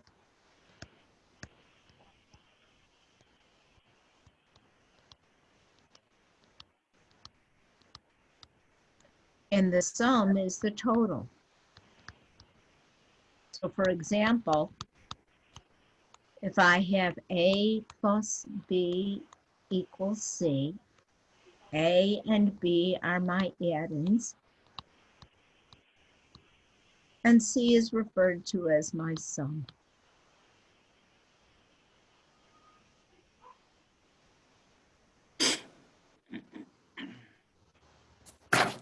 So she said, examples, A plus B equals C. Further added. And this is the sum. This works, this set model works with, again, disjoint sets. So let's say A is the set A, B, C, D, E. Let's say that B is the set X, Y, Z. Do A and B have anything in common? No. No. How many things are in A? 5, 5. How many things are in B? 3. 3. And so if I look at A union B, When I take the union of those two sets, when I put them together, I get A, B, C, D, E, X, Y, Z. And so how many things are in their union? 8. 8. And so do you see how that would give us one model of addition? Mhm. It's a little bit different if the sets are not disjoint. And I have to apologize. This example was pulled from an older edition of the textbook, so we're not going to necessarily look at that page number, but it is an example if the sets are not disjoint. And if they're not disjoint, again, this is an example where we would use a Venn diagram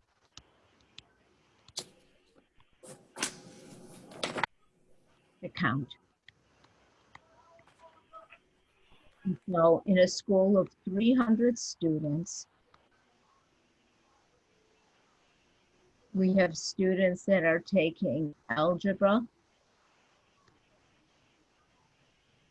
geometry, and statistics. 30 students are enrolled in each pair of classes and 10 students are enrolled in all 3 classes. How many are taking only geometry and how many are not taking any of those classes? So, looking at the idea, 10 students in all 3, 30 students are in each pair of classes, 100 students in each class. Can I give you folks a minute to fill in the cardinality of the different regions of that Venn diagram and Okay. answer those questions?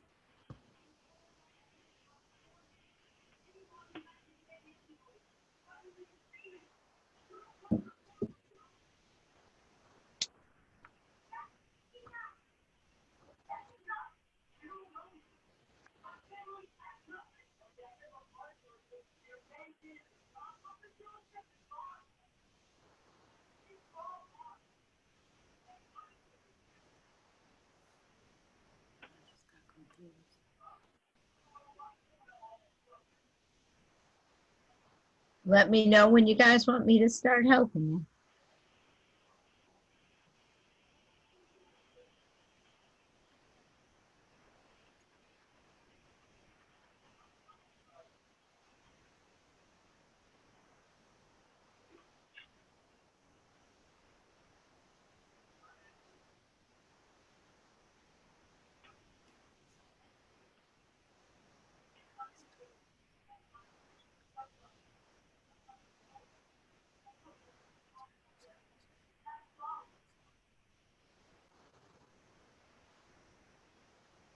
Where do we start filling in? Middle, Middle. What number goes in that middle? 10. 10. And then if each pair of classes has 30 students in it, wouldn't each of these overlaps contain 20? Yep. And if each class has 100 students, well, in A, we already have 50, so we'd need 50 more. In geometry, we already have 50, so we need 50 more. And in statistics, we already have 50, so we need 50 more. We know that the total for the school is 300. Right now, let's see, what do we have? I'm going to cheat a little bit and say the circle of A contains 100, 150, 70, and 50 is 220. And so if there's 300 altogether, wouldn't we have, 520. well, total is Oh, 300, right? Total of the box is 300. And we've got 220 in there already. So wouldn't that tell me that 80 students are not taking any of them and 50 students are taking only geometry?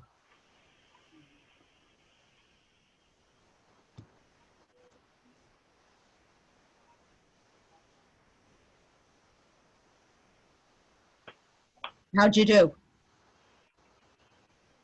I got stuck on the middle.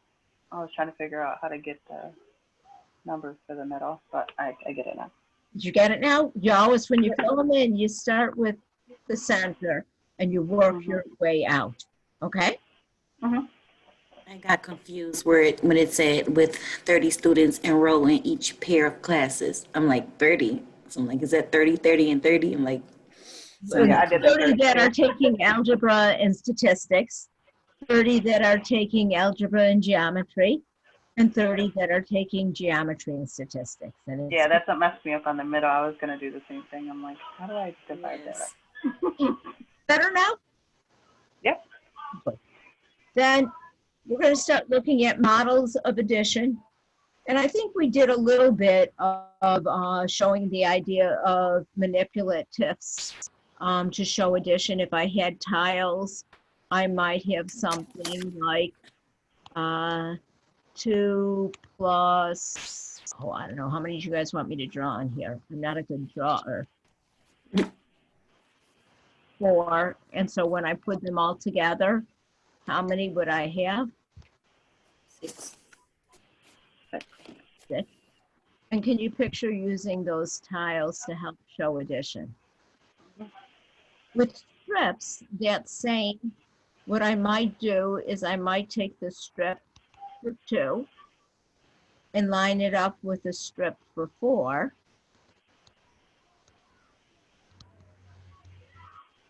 And then when I compare it, it would be equal to the strip for 6. Yeah. And blocks would be very similar to tiles, but 3-dimensional. That, and I'm sorry, well, I should be able to draw that, but can everybody picture the blocks working very much like the tiles? Yep.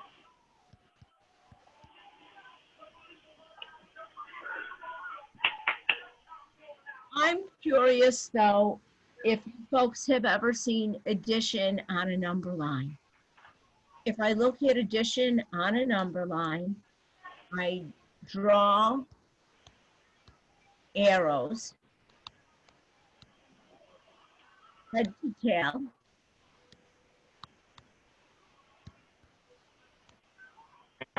So if I wanted to show on a number 2 plus 4,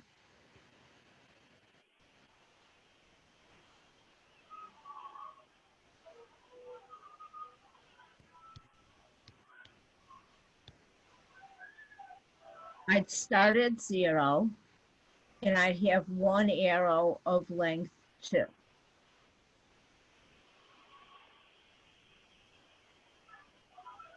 And from the end of that arrow of length 2, I'm saying I'm going to go 4 more. 1, 2, 3, 4. 1, 2, 3, 4. And that takes me to my final answer, which is 6.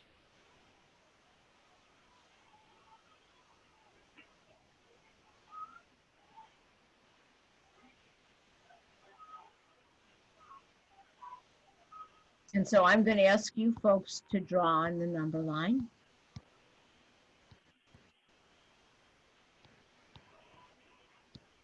Let's say 5 plus 3 and show that sum.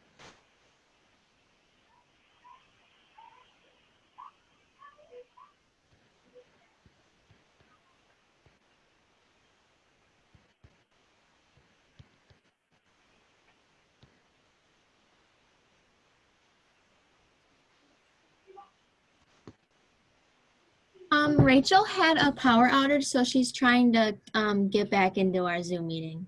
Oh my God, oh, that's awful to have a power outage. Is she sitting in the dark? Yes, she's currently sitting in the dark. Oh, tell her I feel so bad for her. She apologizes. Oh no, I feel, I'm apologizing that she lost power. That's awful. And before she uses her phone to get back to the Zoom meeting, this is really silly. But when my husband and I were first married, we were living on the other side of the state, and there was a hurricane. I was teaching. I had the day off from work, and we were without power, and we were without power for a while, and all of a sudden it struck me, and I called the power company. And they had no idea that my neighborhood was without power until I called. So tell her before she gets back in the Zoom meeting to call the power company and let them know she's without power so that she can eventually get her power back, right? Does that make sense?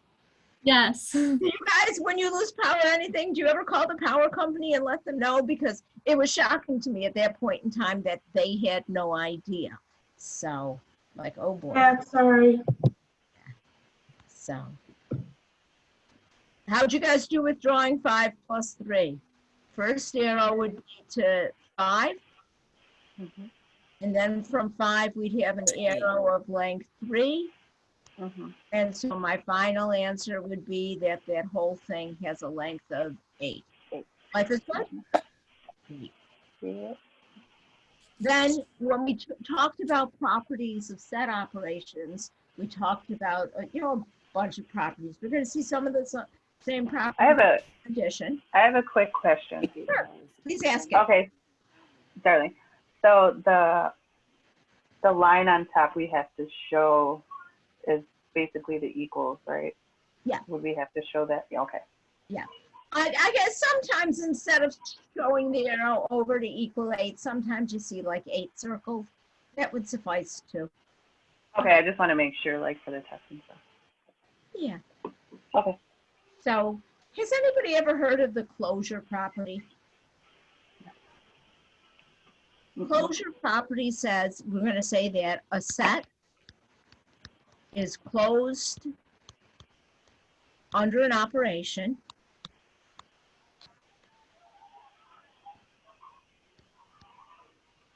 if the result of the operation is always an element of the set.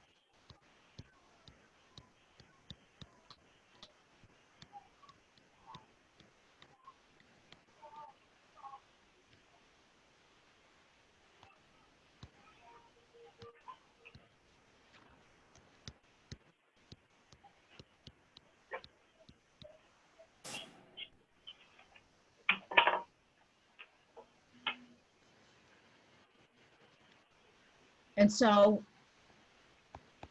if I look at the set of whole numbers,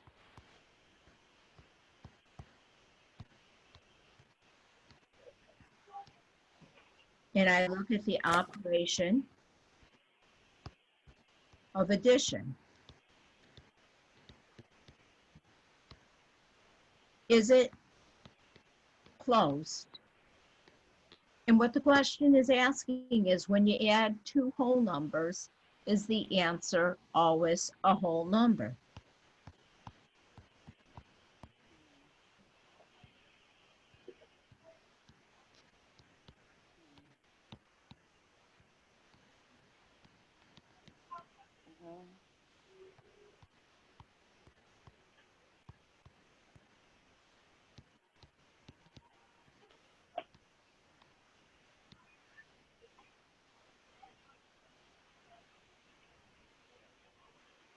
Is that 2 whole numbers?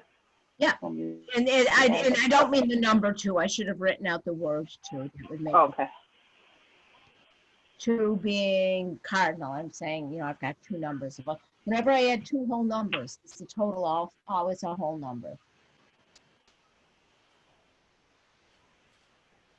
Yeah.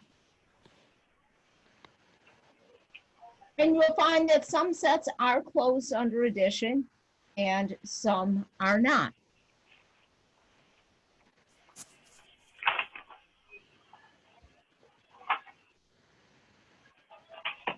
And so we know that the entire set of whole numbers is closed under addition, but now we're wondering about these subsets.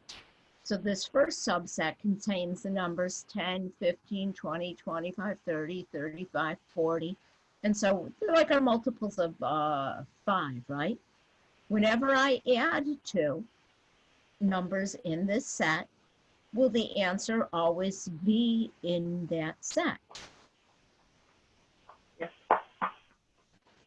Yeah. Yep. Now, if the set's not closed, we have to give an example of two elements whose sum is not in the set.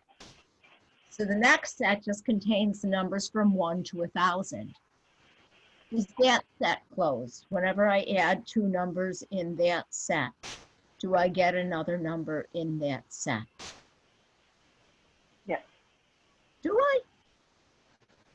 And B? Yep. Oh, no. Okay. You changed your mind because I doubted you. But can you give me an example of adding two numbers from that set where the answer is not inside the set, but rather outside the set?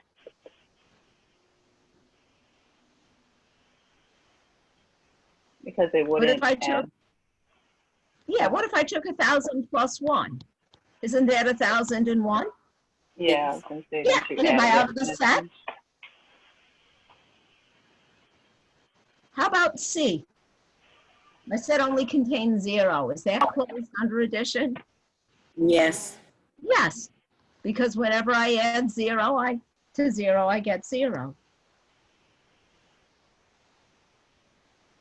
How about D? We've got this sequence of numbers, 1, 5, 6, 11, 17, 28, and it keeps on going.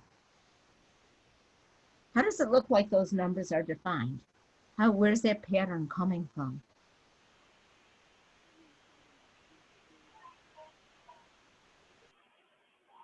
Did anybody see a pattern there?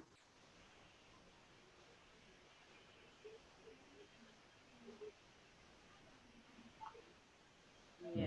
It's a crazy pattern.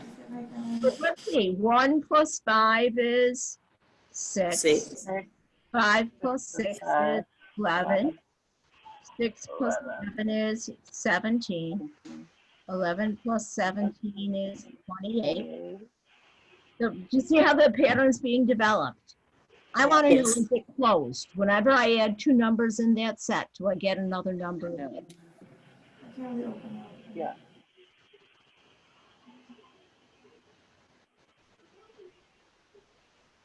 Can anybody pair two numbers of that set and add them and get something that's not in there?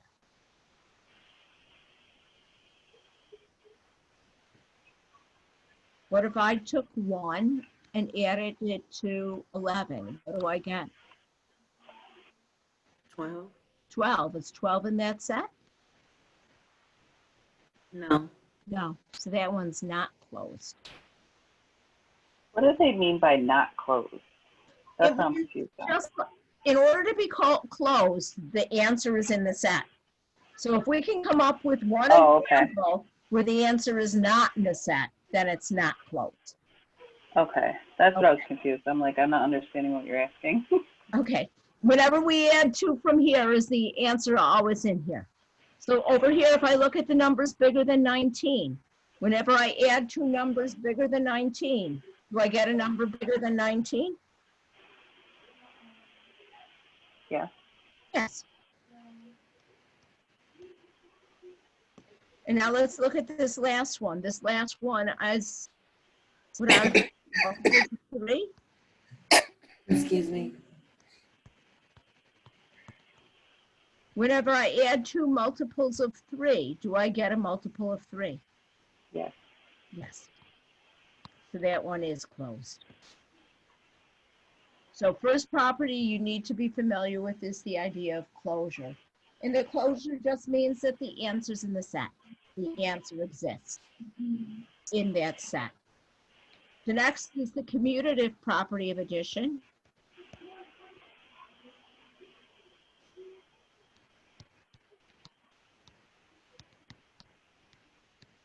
In the commutative property of addition, again, we said commute means we can change order.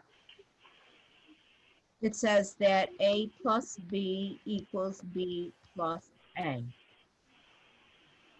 It would say that 2 plus 3 equals 3. Never. Is that always true?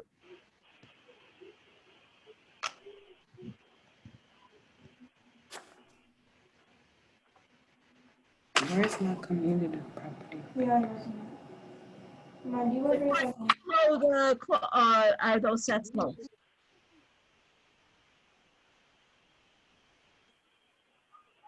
Associative property of addition. When I add three things, A plus B plus C, A plus B plus C, is everybody familiar with the idea that I can regroup? A plus in parentheses, B plus C would give me the same results as A plus B plus C? Yeah. Are we in Yeah. agreement with that one? Mm-hmm. How about, has anybody ever heard of an identity? Additive. Wait, what is it? Additive identity property. Yes. The identity is an element that when we add it,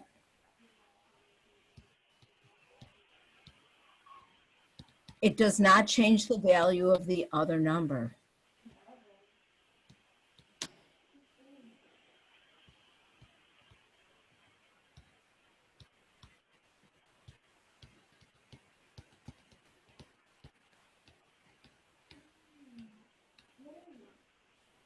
Oh, So if I think of 2 plus something equals 2, is there something I can add to 2 and not Yeah, change? zero. 0. Zero. And so is everybody all right? 0 is the additive identity. Yes.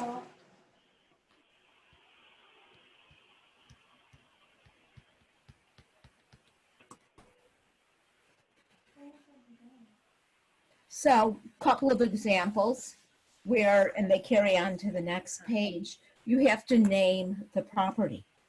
So let's look at A. What property would say that 14 plus 18 is the same as 18 plus 14? So Beautiful.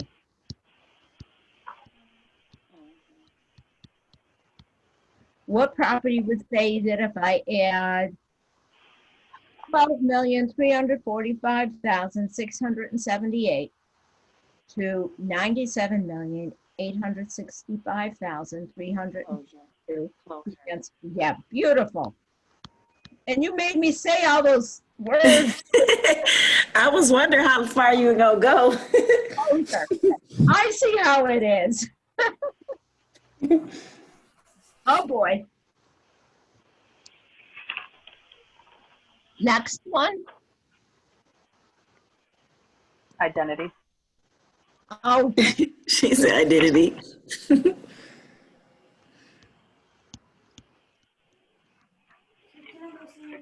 And the other one is, that's gonna be associative. okay. It's kind of two though. It's associative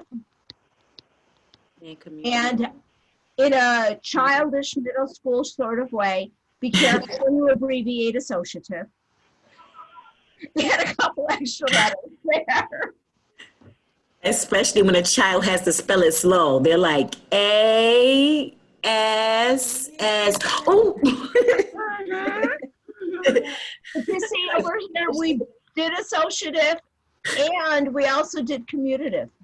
Yes, yes, yeah. That's what I said. But we moved the 14 out before we regrouped, right? We changed the order. And how about this next one? What's going on here? That's gonna be, that's associative. Just associative? No, that's not gonna be just associative. I can't even say the word. Oh, well, you got a COM. Okay, commutative. Because what's happening here, in order to get that sum to be 50 plus 20, wouldn't we be adding the 12 to the 38 to get the 50 and the 15 to the 5 to get the 20? And I have to tell you, when I add numbers, I don't always do those type of associations in my head. But from what I've seen of the whole Common Core, they encourage students to make those associations to excuse me, regroup. Next one, different question. Says an easy way to add the total of 1 through 10 is to rewrite it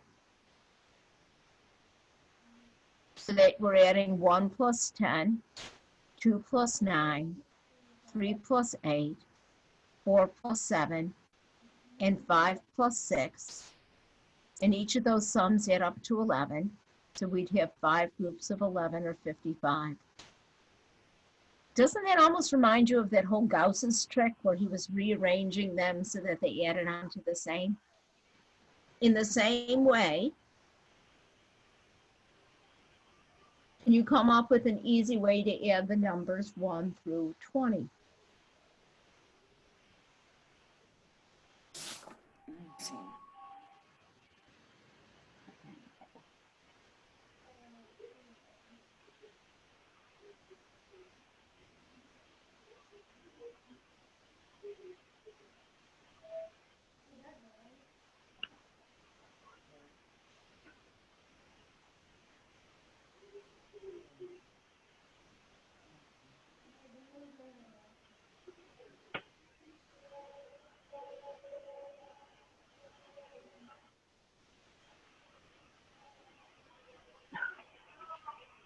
Anybody got a total? No, total. Can we do what was done up here? But this time, could we take the 1 and add it to the 20? And the 2 and add it to the 19? And the 3 and add it to the 18? The 4 to the 17? 5 to the 16? Yeah, where are you gonna get The it? 6 to the 15? The 7 to the 14? The 8 to the 13? The 9 to the 12? And the 10 to the 11? Oh, so they're all totaling 20, the number 21. They're all totaling the 21, and how many 21s would I be adding? 10.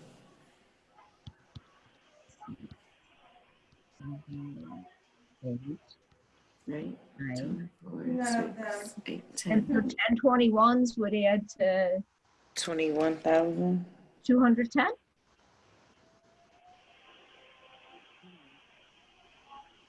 And so when we did that, what properties did we use? We rearranged, muted it,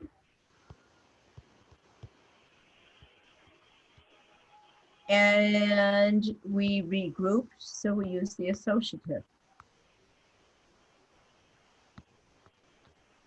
And I guess technically, because we added a whole bunch of numbers and got another whole number, couldn't we also say that we used the closure?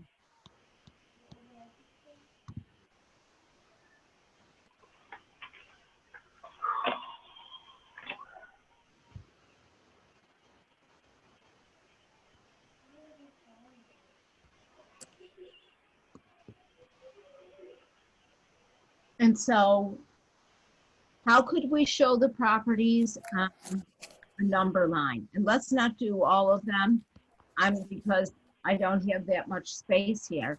But for example, how could I show the commutative property of addition on a number line?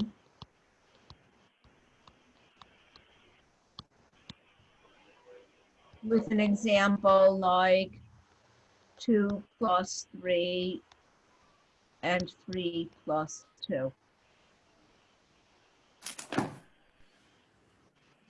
Okay.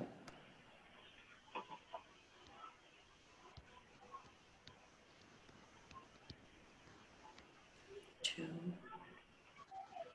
We could do the 2 plus 3 on one side?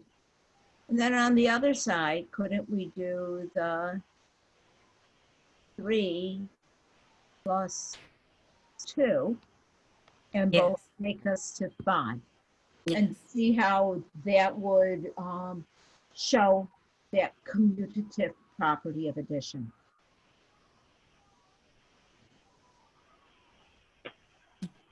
And now I have to tell you, it's that time of night where, and again, the edition of the book changed. I can't remember why I wanted to read the box on page 93, but there must have been something important in there. So I'm going to open my digital textbook to page 93.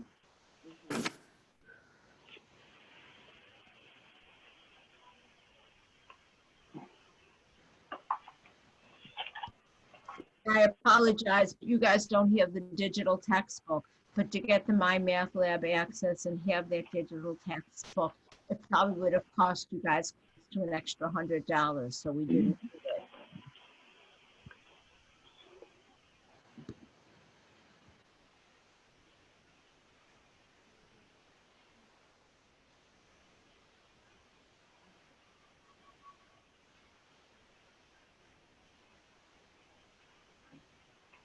And if we were in a classroom, it would be much quicker for me to pull out the book and open it to page 93. Got If you that. guys have books with you, you can open them Yes. to page 93. Yes, already on it. You're already on it. Okay. I'm already on it. And on page 93, I'm going to grab my textbook as well. This is slowing down. Oh, there we go. It's coming in now.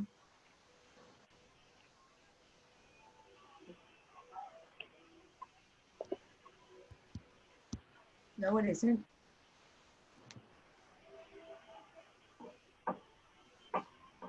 On page 93,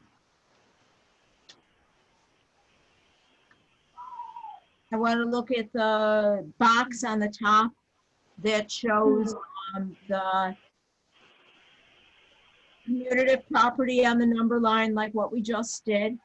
And then you see B shows the associative property on the number line. And then in the same way, what property would you tell me C is showing?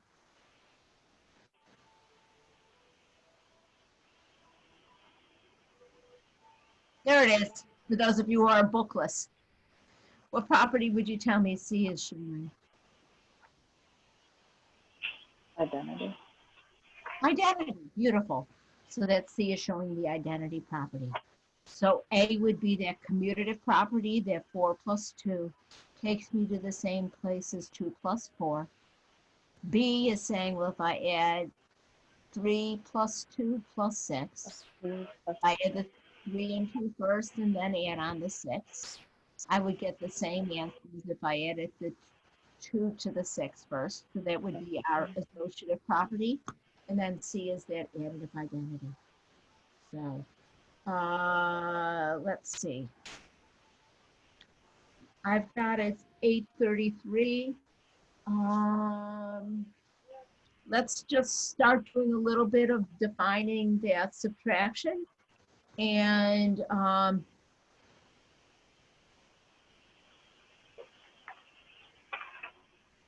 where are you folks? Are you on math overload yet, or can we define subtraction, or shall we call it a night? Depends on how far our homework goes into. Well, I'm going to actually, you know what, let me take a minute and let's see. Tell them I'm doing work. Let's look at subtraction, and what'll happen is going back to the beginning of notes. I had said that all of this homework would be due on the 30th, and we're not through. And so we'll finish that up on the 28th. And so a week after the 28th is the 5th. So instead, this homework will be due on 10/7. But the first 3 sections, you should Oh, be that's perfect then. Yeah. complete by the 28th. So aim to get those first 3 pages done by the 28th. Mhm. There is some subtraction on that 3rd page. I'm going to ask you folks to read section 2.3 subtraction.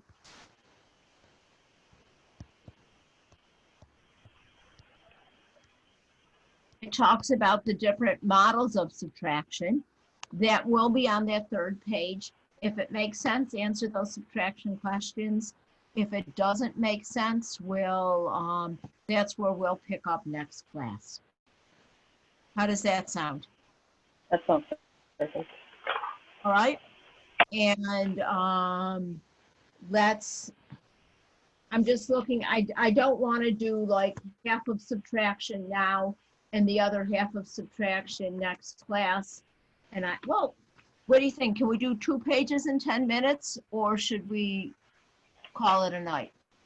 I think we should just leave it the way it is, just so we Yeah. don't I'm over. thinking so because as much as I want to get through the content, just to get through the content, I also don't want to just be throwing words at you as fast as possible to say that I did it. Is this Right. so far what we've done today in terms of pacing? Is it, you know what?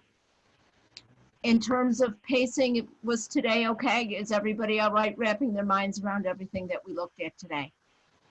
Yes, I Yeah. got a lot of understanding. Okay, then work on those first 3 pages. Yeah. Read the end of that section, chapter 2, section 3 about subtraction. We'll kind of gloss over that quickly on next Monday and look at the multiplication and division models. And then we'll also start working on that chapter 3, which is different number systems, which are kind of cool. We'll start looking at ancient systems of numbers also, all right? Any questions on anything we did today? Mm-mm. Okay, if you do not have a grade in the grade book for that last homework, it means that while you might have submitted it, it was not available to me. So send me an email, try to resubmit it. I think I changed the settings so that you could submit things a second time. Hopefully, if you did your work, you saved it, you didn't throw it out, because I'd hate to ask anybody to recreate it. And if it doesn't come through the second time, as much as I hate doing it, I guess I'll ask you to email it to me, but try to submit them in time too. In terms of looking at the work that if you do have graded work in Blackboard, please look at it. And if you have any questions as to how it was graded or why it was graded, please send me an email. If you have questions on any of the homework, I'm begging you guys, send me an email. Come to my office hours. I feel silly sitting in front of Zoom with nobody else there during my office hours usually. And I also don't, if you have questions on any of those problems, ask as soon as you feel like you have a question on it. Don't wait until the night it's due, all right? Yep. Okay, so we'll see you all next week. And hopefully I'll hear from you all in between times because it's nice hearing from you, okay? Mm-hmm. All right, have a good evening, You folks. too. Bye-bye. Bye-bye. Bye. Oh, what happened here? I have a question. Sure. I don't know why Um, this started sharing, so I'm gonna have to stop sharing again. I bumped a button. Go ahead. So for our exam, do we just do it on our own time, or Yes. do we have to be on? Oh, okay. Do it Before on that your date. time, Okay. Okay? Yep. Thank you so It'll much. be Have a good available night. starting tomorrow Tomorrow. morning, and it'll be available till about 5 o'clock on Friday. Okay? Okay. Thank you so much. Have a good night. All right, you too. Good night. Good night. Anybody else have a question?